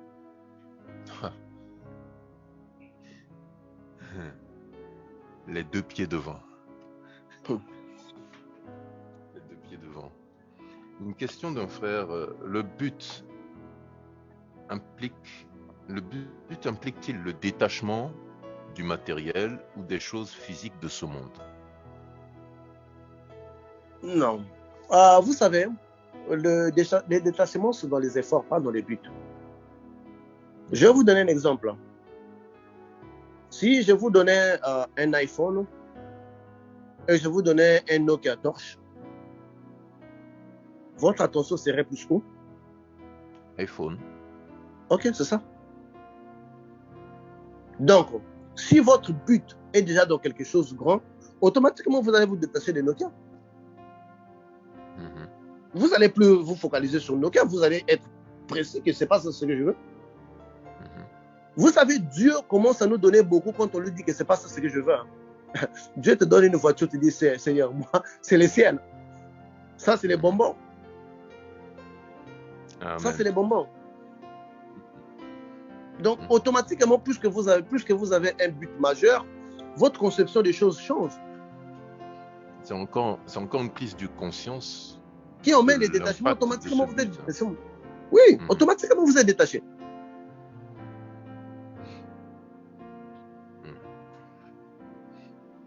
Ok. Professeur, ma deuxième question.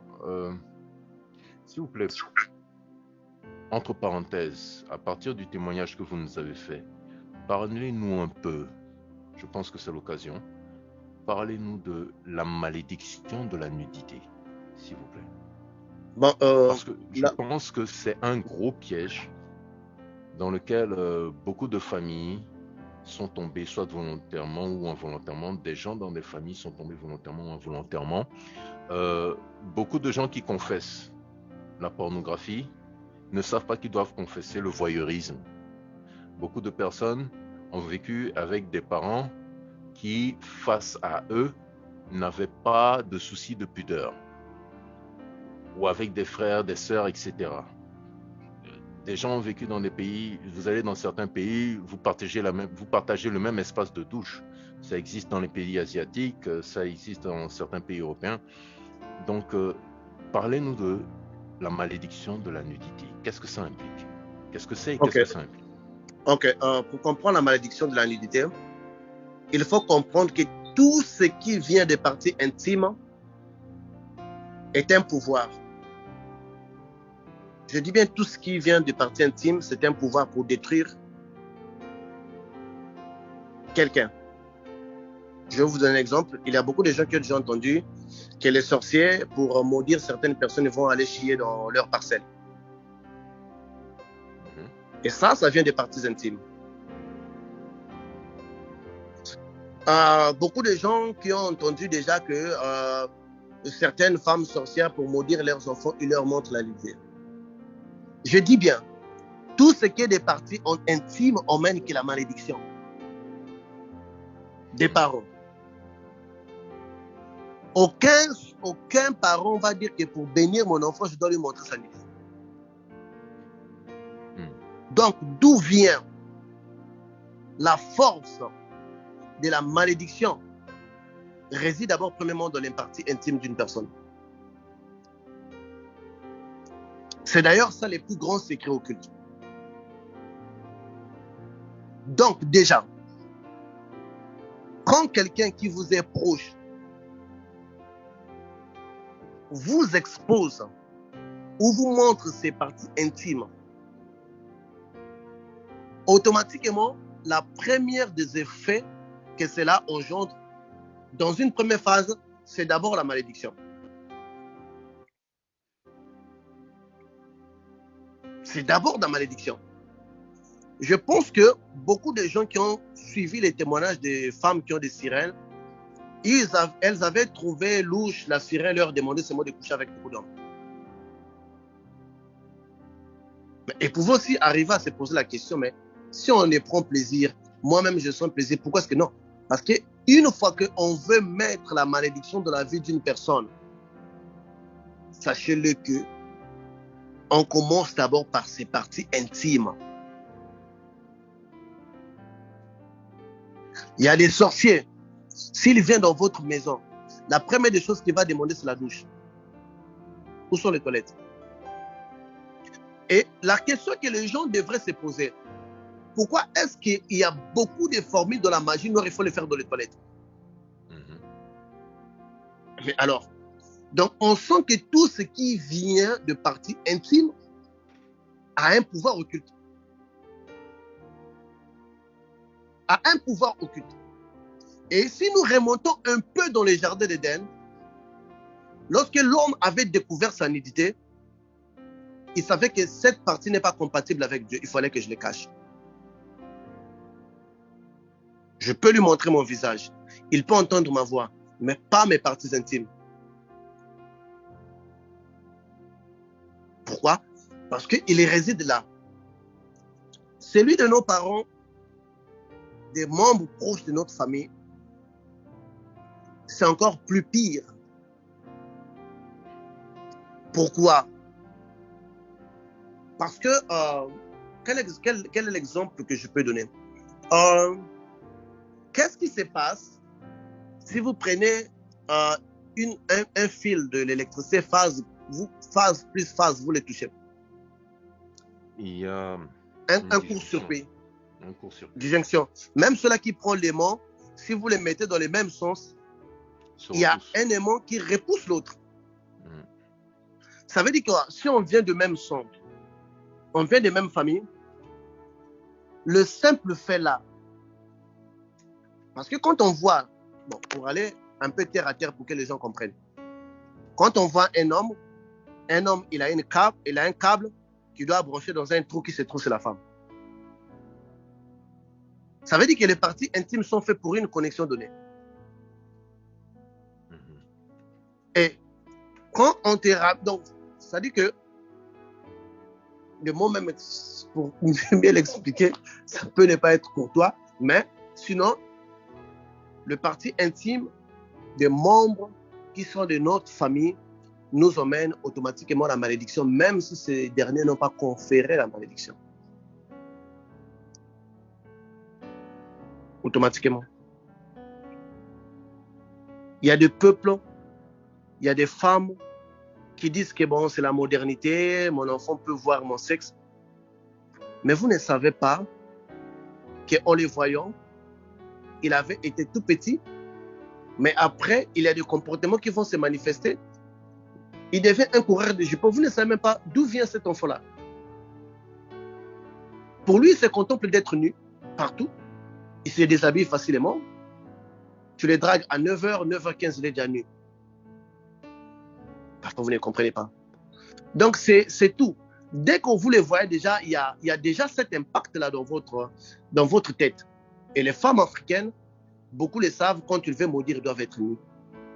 Donc, une sœur, un parent qui vient pour te montrer sa nudité, sache qu'il est en train d'abord de vous maudire, même s'il ne dit rien.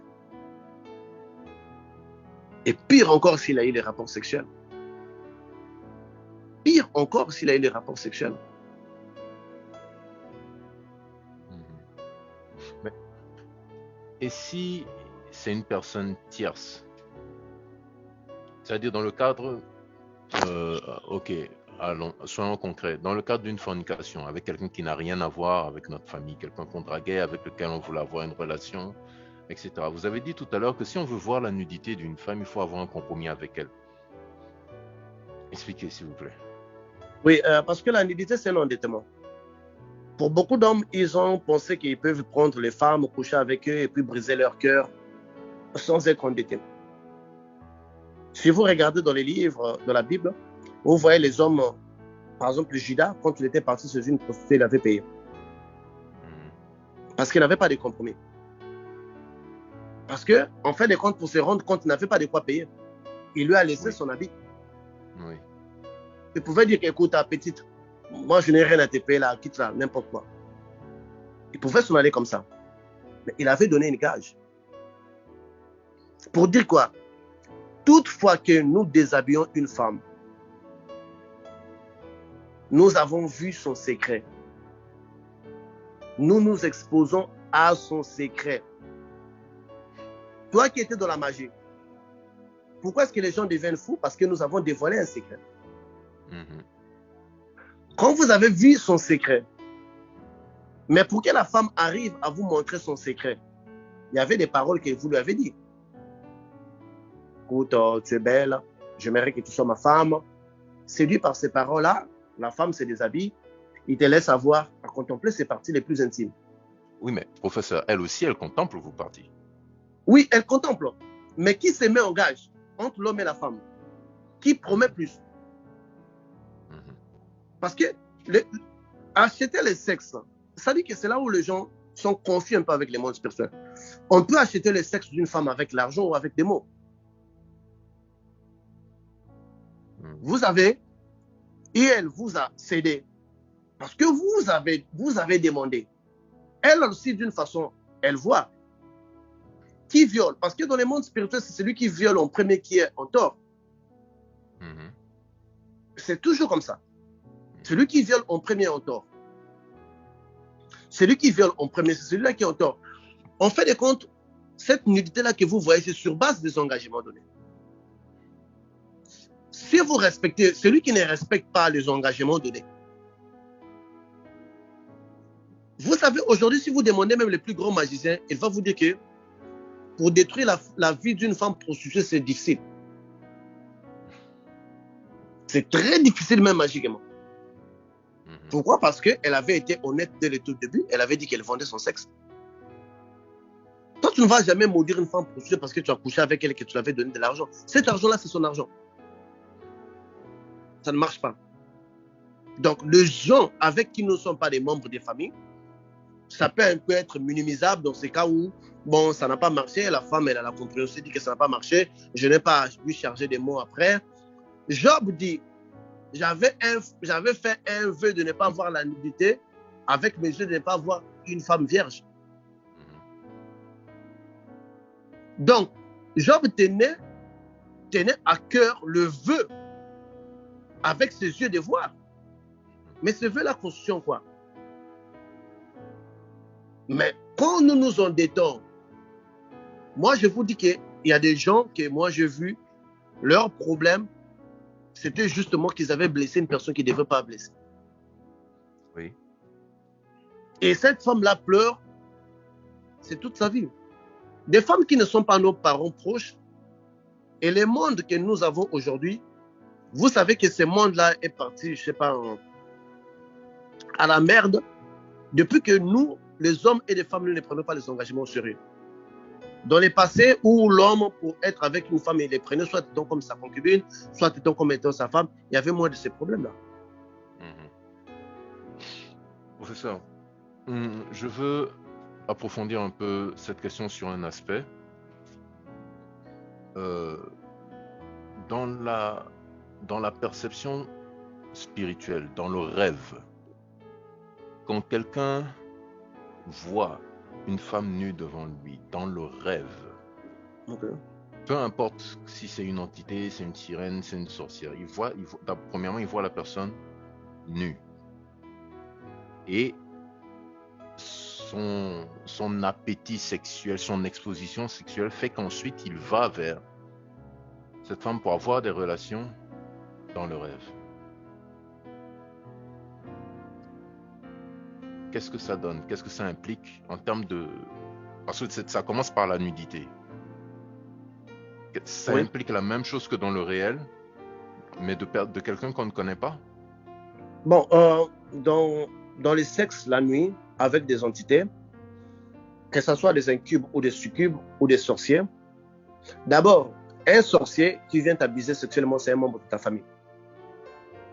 Il y a des sorciers qui peuvent être un voisin, qui peut arriver, il survole ta maison, il voit que tu es nu, parce que quand les sorciers volent là, à l'attitude qu'ils volent là, des maisons n'ont pas de toit. Donc tout ce que vous voyez, les toits là, oubliez ça. Quand les sorciers volent, ils voient toutes les maisons. C'est comme si on enlevait les toits pour eux. Ils peuvent voir dans une maison une femme qui dort nue, qui n'a pas de crise, qui n'est pas protégée. Ils peuvent descendre là, ils peuvent s'abuser de cette femme-là. Et automatiquement, d'ailleurs, quand un sorcier s'approche d'une personne qui dort, le corps de la personne va réagir. La personne va commencer à sentir un degré d'excitation qui va commencer à monter jusque dans son cerveau, qui va créer une image, un panorama. Vous en aviez parlé dans Un l'émission décor. sur les succubes et insuccubes. Oui, un décor dans lequel le rapport sexuel va se dérouler. Ça, c'est juste que si c'est un sorcier qui couche avec une femme, la sémence laissée de la femme peut faire 24 heures ou 48 heures, ou ça dépend des activités spirituelles de la femme. Si c'est un membre... Des fibromes, des règles douloureuses. Oui, oui, oui. Parce que, tu sais, aujourd'hui, beaucoup de femmes qui ont pourri la vie de leurs hommes au foyer, c'est justement parce que cette femme-là, la nuit, un sorcier avait couché avec elle ou un incube avait couché avec elle, et le lendemain, il donne encore le sexe à son mari. Ne le faites pas, mes soeurs. Quand, même les hommes, quand vous avez rêvé que vous avez eu des rapports sexuels avec l'autre, n'allez pas sur la couche de l'autre. Dans l'Israël, oui. Dans l'Israël, ils appelaient ça comme étant l'impureté. Quand une femme allait vers un autre homme, on ne la touchait pas, elle était impure pendant un certain moment. Une souillure, oui. Oui, une souillure, bon, oui. Une souillure, parce que même quand la femme du général que David avait tué, ne voulait même plus aller vers sa femme-là. Et même sa femme-là ne voulait même pas être à côté de son homme. Parce que c'est un peu... Cette souillure-là, c'est aussi une condition spirituelle. La personne, durant un rapport sexuel avec un esprit, et le danger, on est que si c'est ton parent, que tu vois la nudité de ton parent, en rêve ou physiquement, ça implique la même. Oui, ça veut dire que là, il y a un pacte d'un inceste spirituel. Oui, donc on te souille, en fait. On en met la souillure dans ta vie. Or, toi et moi, on sait que la souillure, c'est la malchance. Oui, malchance, malédiction, blocage, fermeture de grâce. Blocage, voilà pourquoi en Israël, quand une femme était en état de souillure, même pendant ses règles dans le passé, on ne voulait plus le mettre en contact avec l'homme, parce que l'homme pouvait, tout ce qui touche pouvait ne pas marcher. Merci de venir sur ce point. Je voulais en arriver là. Nous parlons de Lévitique dans la Sainte Parole de Dieu, le Lévitique, le chapitre 18. À partir du verset 9, il est écrit: Nul de vous ne s'approchera de sa parente découvrir sa nudité. Je suis l'Éternel. Tu ne découvriras point la nudité de ton père, ni la nudité de ta mère. C'est ta mère. Tu ne découvriras point sa nudité. Tu ne découvriras point la nudité de la femme de ton père. C'est la nudité de ton père. Tu ne découvriras point la nudité de ta sœur, fille de ton père, ou fille de ta mère, née dans la maison, ou née hors de la maison. Tu ne découvriras point la nudité de la fille de ton fils, ou de la fille de ta fille, car c'est ta nudité. Tu ne découvriras point... Tu as entendu? Attends. Car c'est ta nudité. C'est toi-même. Oui. Ok. Tu ne découvriras point la nudité de la fille, de la femme de ton père, née de ton père. C'est ta sœur. Tu ne découvriras point la nudité de la sœur de ton père. C'est la proche parente de ton père. Tu ne découvriras point la nudité de la sœur de ta mère, car c'est la proche parente de ta mère. Tu ne découvriras point la nudité du frère de ton père. Tu ne t'approcheras point de sa femme, c'est ta tante. Tu ne découvriras point la nudité de ta belle-fille, c'est la femme de ton fils. Tu ne découvriras point sa nudité. Tu ne découvriras point la nudité de la femme de ton frère, c'est la nudité de ton frère. Tu ne découvriras point la nudité d'une femme et de sa fille. Tu ne prendras point la fille de son fils, ni la fille de sa fille, pour découvrir leur nudité. Ce sont tes proches parentes. C'est un crime. Verset 17. C'est Ok. un crime. Qu'est-ce que le mot qui est dit? Un Un crime. crime. Combien de fois la Bible prononce le mot de crime quand Dieu parle? Ouf, C'est l'unique c'est fois rare. C'est rare. que la Bible traite de cela un crime. Mhm, Donc tu es Ben Laden. mhm. Tu es Ben Laden. C'est ce qu'on appelle un crime. Frère, toi tu bombardes. Oui, toi tu es terroriste. Verset 18. Tu ne prendras point la sœur de ta femme pour exciter une rivalité en découvrant sa nudité. Combien Côté de zigouillent ta leur femme belle-sœur? pendant sa Combien vie. zigouillent? Combien zigouillent Mhm. leur belle-sœur? Amen. Pendant sa... Donc, ce qui Allez-y. nous amène au verset Allez-y, 19. continuez, c'est bien. C'est bien. C'est beau que tu lises parce que beaucoup de gens n'ont pas le temps. Ce qui nous amène au verset 19 et à la prochaine question que je veux poser, qui est, donc le verset 19, il est écrit, nous sommes toujours dans la sainte parole de Dieu, le livre de Lévitique au chapitre 18. Il est écrit, verset 19, tu ne t'approcheras point d'une femme pendant son impureté menstruelle pour découvrir sa nudité. Amen. Je veux Ok. m'arrêter là. Vous Ok. pouvez lire le chapitre 18 dans son entièreté. Laissez-moi Et maintenant voici la développer. question. Oui. Voilà, ok. Ok, allez-y. Combien de gars parmi nous veulent manger la viande qui saigne? Mhm. Tu sais, le problème de l'être humain, c'est de penser que celui qui a créé la femme est stupide pour avoir interdit certaines choses.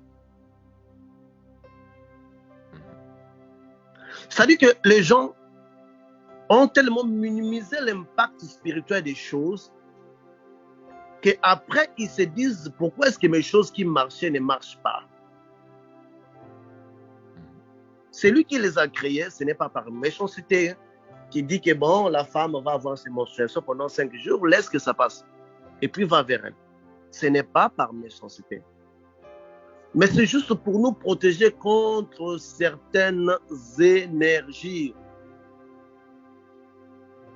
Contre certaines énergies négatives que nous accumulons et nous débutons la journée avec ça.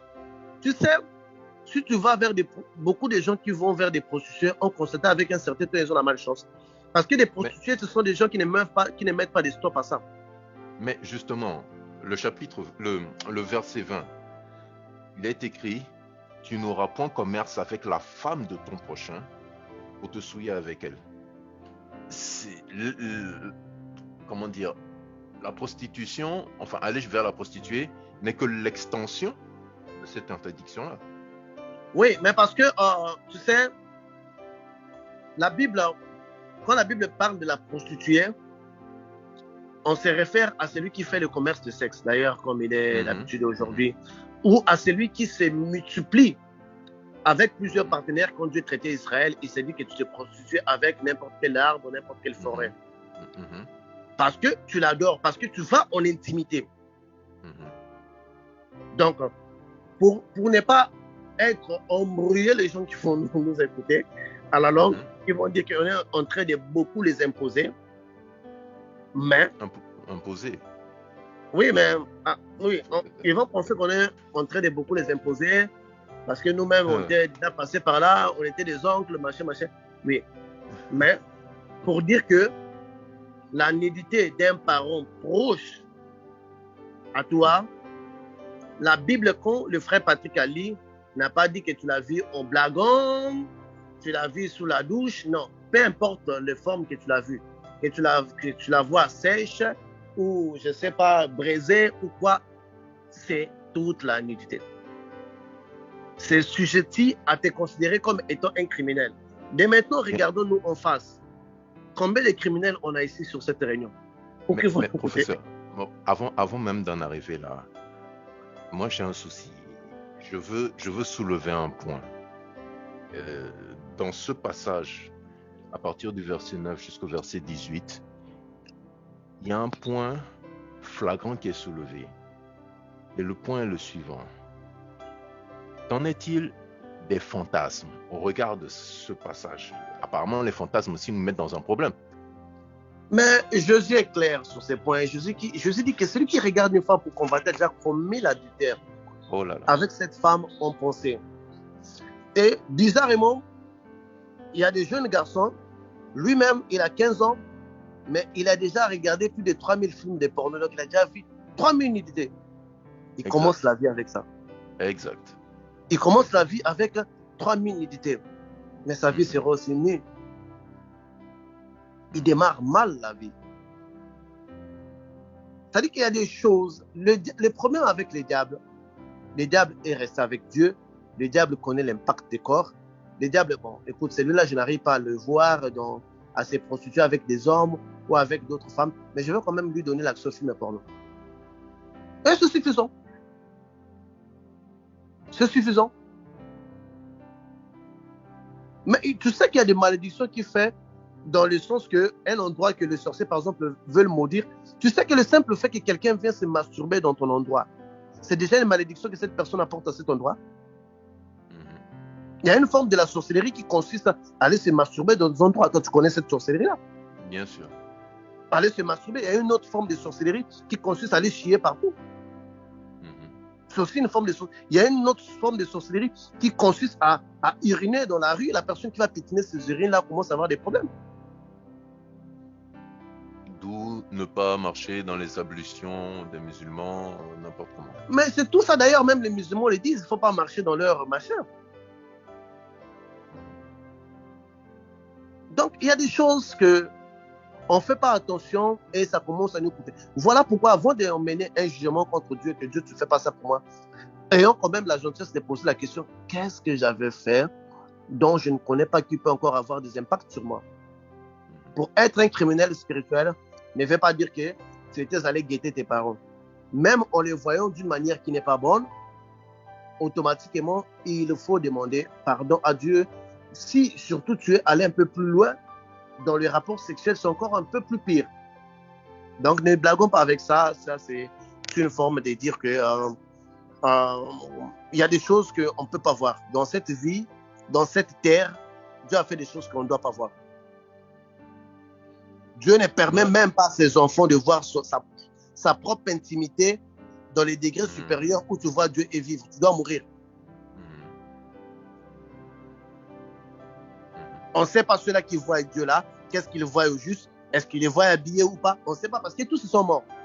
Pour nous dire qu'est-ce qu'ils avaient vu, on ne sait pas. Attention avec le monde spirituel est réel et tout ce qui n'est pas permis, ne le faites pas pour de justes raisons. Vos parents, la Bible, le frère Patrick vient le lire en noir et blanc. On ne se rapproche pas de la nudité de nos proches parents parce que c'est un crime spirituellement. Donc il ne faudrait pas. Ouais. Il y a des malédictions qui en ont découlé. Donc, Mais oui, réaction d'un frère, donc la musique nous maudit à travers la nudité. En fait, c'est pas la musique, c'est... En fait, tout ce qui est vecteur de nudité mène à une malédiction. Bon, en fait, je pense que le frère veut parler de tous les clips, surtout la plupart des clips de hip-hop, de rap, où on montre des filles dévêtues, à moitié nues, etc. Bon, c'est de la pornographie sur base musicale, c'est tout. Oui. Je vais parler de quelque chose dans la sorcellerie. Vous savez, dans la sorcellerie, il y a une science pour accélérer la sorcellerie d'une personne. On doit lui montrer les parties intimes de ses parents. Je connais un pasteur, comment est-ce qu'il appelle encore Locadi, quelque chose comme ça. Il a un témoignage, 3 témoignages, je pense. Quand sa grand-mère voulait accélérer sa sorcellerie, sa grand-mère lui avait montré ses parties intimes dans le monde astral. Il dit, regarde. Il ouvre les jambes, il dit, regarde. Il ferme les yeux. Quand il ouvre, il voit la nudité de sa grand-mère. Sa grand-mère dit, mais le simple fait que tu as vu là où ta mère était sortie, tu es déjà maudit. Et le lendemain, il s'est trouvé plus en sorcellerie avec des pouvoirs. Donc, même son cœur avait transformé. Toute personne qui se met dans des activités paranormales, son cœur change. Son cœur change. Parce que vous avez brisé certaines barrières que Dieu a mis. Donc, pour dire qu'on ne blague pas, Aujourd'hui, la nudité de chanteuses américaines que vous montrez, ça c'est une forme d'envoûtement. Ils vous les montrent pour vous envoûter, parce que vous les voyez aujourd'hui. On le sait, aux États-Unis, par exemple, il y a des boîtes de nuit où des femmes dansent nues. Ils sont là, ils dansent nus, c'est juste pour vous envoûter. C'est juste pour vous envoûter. Donc, l'envoûtement, même la danse sorcière, pourquoi c'est danse nue? Voulez-vous poser pas des questions? Pourquoi une sorcière danse nue la nuit et toi, ta journée et ta vie est pourrie? Mais des sorcières qui dansent nues dans l'astral, on les voit aujourd'hui qui dansent nues à la télévision. C'est une nouvelle version de l'astral qu'on vous montre là. Comment est-ce qu'on peut comprendre que la fille de quelqu'un qui vous montre ses parties intimes gratuitement comme ça, des innocents? Comment on peut expliquer cette motivation-là? C'est de l'hypnose. Mais justement, après, quand ils vont ça, depuis que les filles-là ont commencé à nous montrer leur nudité sans arrêt, vous voyez ce que l'homme est devenu. Est-ce que l'homme arrive encore à valoriser la femme? Non. Oui. Non. Nos mères étaient bien habillées, qui se couvraient. On les achetait des parcelles, on les mariait pour toute la vie. C'était presque impossible de faire 2 ans avec une femme. On endiablait notre esprit. On a brisé quelque chose qu'on ne devait pas briser. Le corps d'une personne, c'est un mystère. Pourquoi est-ce qu'un homme arrive à dominer une femme une fois qu'ils ont couché ensemble? Pour celui qui vient en premier, on les torture, on les fait beaucoup marcher. Mais celui qui est déjà allé là-bas peut y aller comme il veut. Parce qu'il détient le pouvoir de cet homme-là. Un président ne va pas gronder sur sa secrétaire quand tu couches ensemble. Il a perdu un pouvoir. Moi, je connais une magie noire dans laquelle on donne la domination à une femme. Ça consiste à faire les incisions sur la langue d'une femme et puis il va prendre le sperme d'un homme, il va mettre sur sa langue, il va commencer à gronder. Quand le magicien lui fait les incisions, il va lui demander d'aller coucher avec un homme, mais de sucer l'homme jusqu'à ce que l'homme va éjaculer. Une fois que l'homme va éjaculer sur ses plaies qui sont sur sa langue, automatiquement il gagne le pouvoir sur cet homme. Ah oui. Ah oui. C'est mesquin ça. Ça existe. C'est mesquin. Donc avec la nudité c'est un instrument que les diables peuvent travailler avec ça. C'est très mesquin parce que la conséquence directe, c'est que, en fait, toute la vie de cet homme est au pouvoir de la langue de cette femme. Elle se réveille mal un matin, c'est comme si elle avait la vie de l'homme dans sa bouche, quoi. Elle parle mal du gars, le gars va souffrir. Elle parle bien du gars va avoir des éclaircies. Oui, mais dans la magie noire, vous savez, il y a même des rituels qu'on demande à une femme de faire manger ses règles à un homme. De faire manger ce que je disais. C'est la question sur laquelle je voulais revenir. Professeur, nous avons eu, je repose la question pour que les gens comprennent et pour que les gens écoutent. Parce que, excusez-moi, mais dans le corps du Christ, ce point du verset 19 fait débat. Et je ne comprends pas pourquoi. Mais merci d'éclairer notre lanterne. Beaucoup de gens, sous l'argument que nous sommes sous la grâce, que tout nous est permis, se permettent de dire que bon, le sang de Jésus-Christ a déjà payé pour ça, je peux faire ça. C'est ma femme, elle est dans ses monstrues, si moi j'ai envie, je peux aller vers elle. Écoute, pour que les gens comprennent, la grâce veut dire quoi?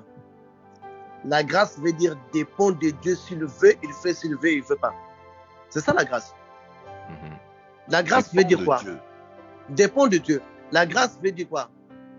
Ce n'est pas une question de critères, mais une question de volonté propre de Dieu. Ça veut dire que vous pouvez aller 2 personnes dans la magie.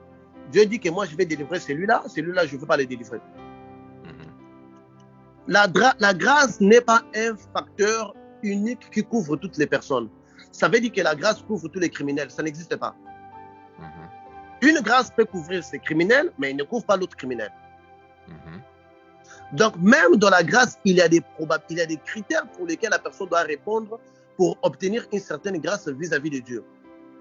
Quand tu vois un chrétien qui dit que nous sommes sous la grâce, on peut tout faire, Dieu ne l'est pas. Parce que la Bible est claire. Quand tu sais que ça c'est un péché et tu le fais sciemment, comptons sur que tu es la grâce. D'abord, de toutes les façons, le pardon des péchés, on l'obtient quand on se répand. Aujourd'hui, beaucoup de gens demandent le pardon des péchés sans se repentir. Oui. C'est ce qu'on voit dans l'église. Oui. Quelqu'un qui demande le pardon des péchés pour aller refaire la même chose, tu n'es jamais pardonné. Mhm. Il n'y a jamais le pardon des péchés sans repentance. Mhm. Donc la grâce, elle est plus assise sur l'appel ou sur l'introduction d'une personne dans son appel plutôt que sur ce que la personne fait. Donc, quand tu trouves un chrétien qui fait quelque chose qui dit qu'il est sous la grâce, il n'a pas compris la grâce, c'est lui-là qui a donné la grâce sur la croix. Il y avait 2 voleurs à côté, l'autre était parti en enfer, l'autre était sauvé. Pourquoi il n'avait pas donné la grâce à ces 2 voleurs? Mais l'autre voleur avait dit, mais nous, on est là pour nos péchés. Donc, ça veut dire que sa conscience, il disait à l'autre voleur, mais regarde dans ta conscience.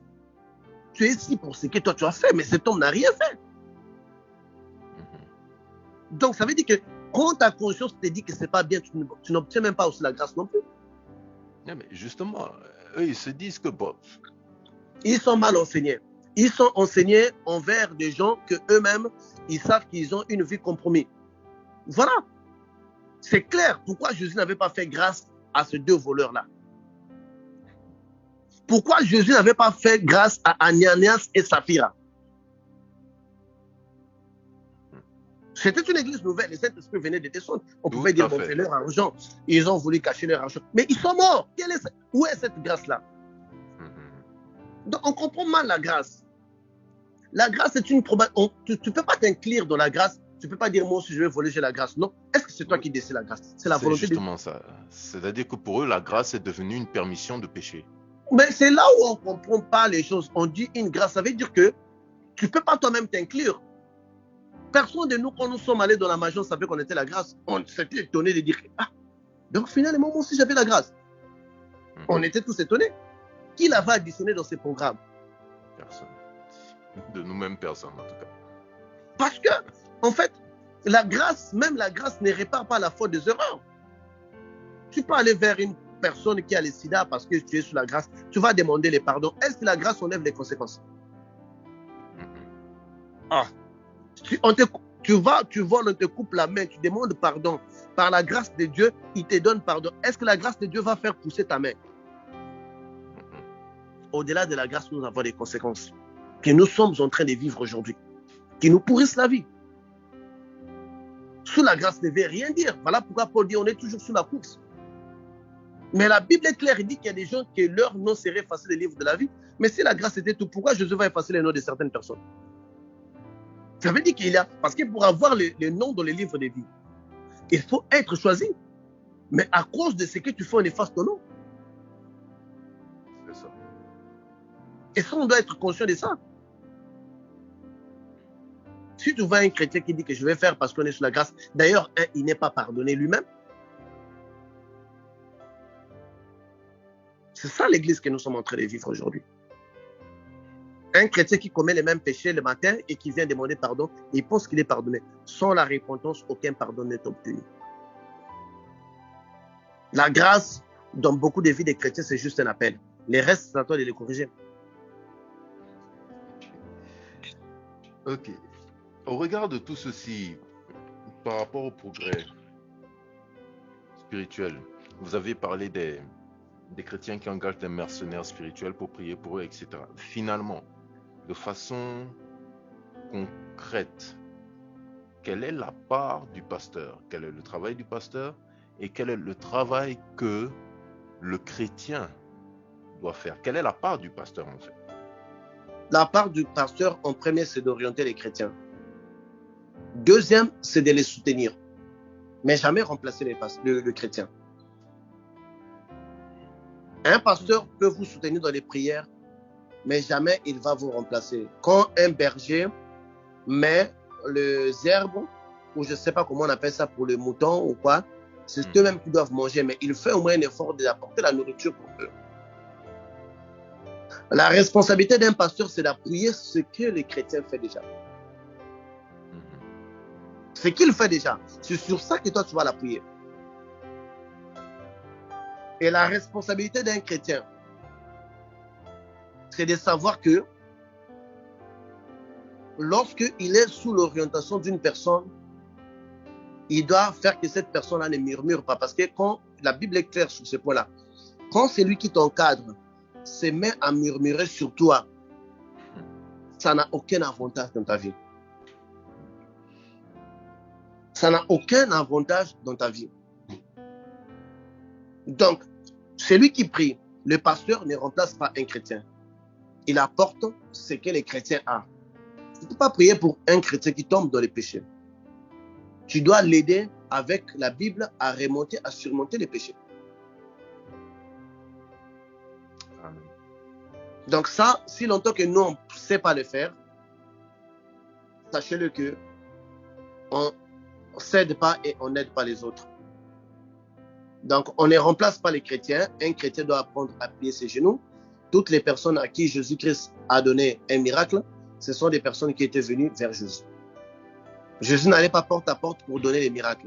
Pour venir vers Jésus, ça veut dire le chercher. Et celui qui les cherche, il les trouve. Mais il y a des chrétiens qui ne cherchent pas. Comment ils vont obtenir? Amen. Et la question, pour fermer notre réunion, posez-vous la question, là où vous êtes aujourd'hui, est-ce que c'est là où vous étiez hier? Est-ce que vous avez progressé ou vous avez chuté? Est-ce que vous êtes les mêmes? Si vous êtes les mêmes, sachez que vous êtes vomi. Si vous avez progressé, gloire à Dieu. Si vous avez rechuté, c'est pour cette raison-là que vos démons sont devenus plus forts. Parce que le démon reste le même. Si vous êtes poids lourd, quand vous chutez, vos démons restent poids lourds. Ils vont bien vous bastonner. Il faut maintenir l'équilibre et aller au-delà de ça.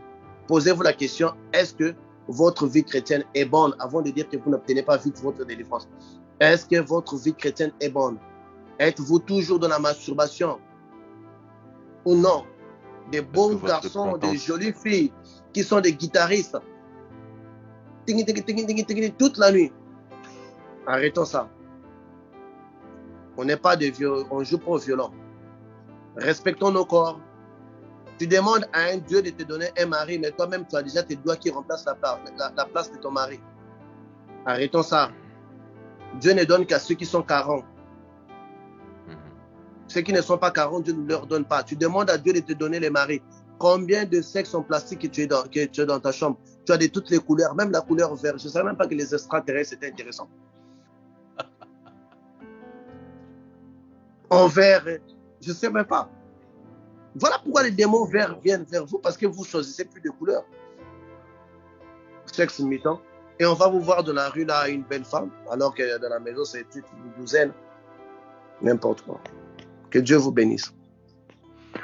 Amen. Nous rendons grâce à l'Éternel. Merci, prophète. Ces 2 heures enrichissantes. Nous espérons, peuple de Dieu, que vous aussi, vous avez tiré le maximum de ce moment. Donc, le progrès spirituel repose sur 3 phases, 3 éléments importants. L'amour, qui mène à l'obéissance. Le but, qui reste centré sur le royaume de l'Éternel, le royaume de Dieu, le royaume des cieux, et les efforts à fournir. Pour ma part, la conclusion que je voudrais donner, c'est que les efforts sont très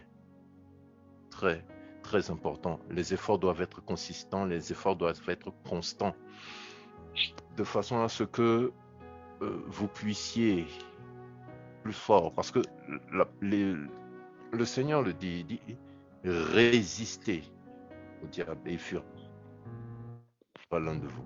Résister. Pour résister, il faut être patient, il faut être persévérant.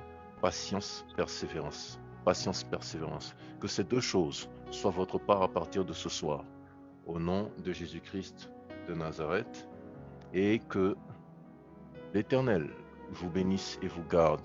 Au nom de Jésus-Christ de Nazareth. Nous avons séance de prière d'intercession demain dans la matinée, au plus 30 heures vers midi GMT. Par la grâce de Dieu, vous aurez le lien. D'ici là, portez-vous bien. Bye bye.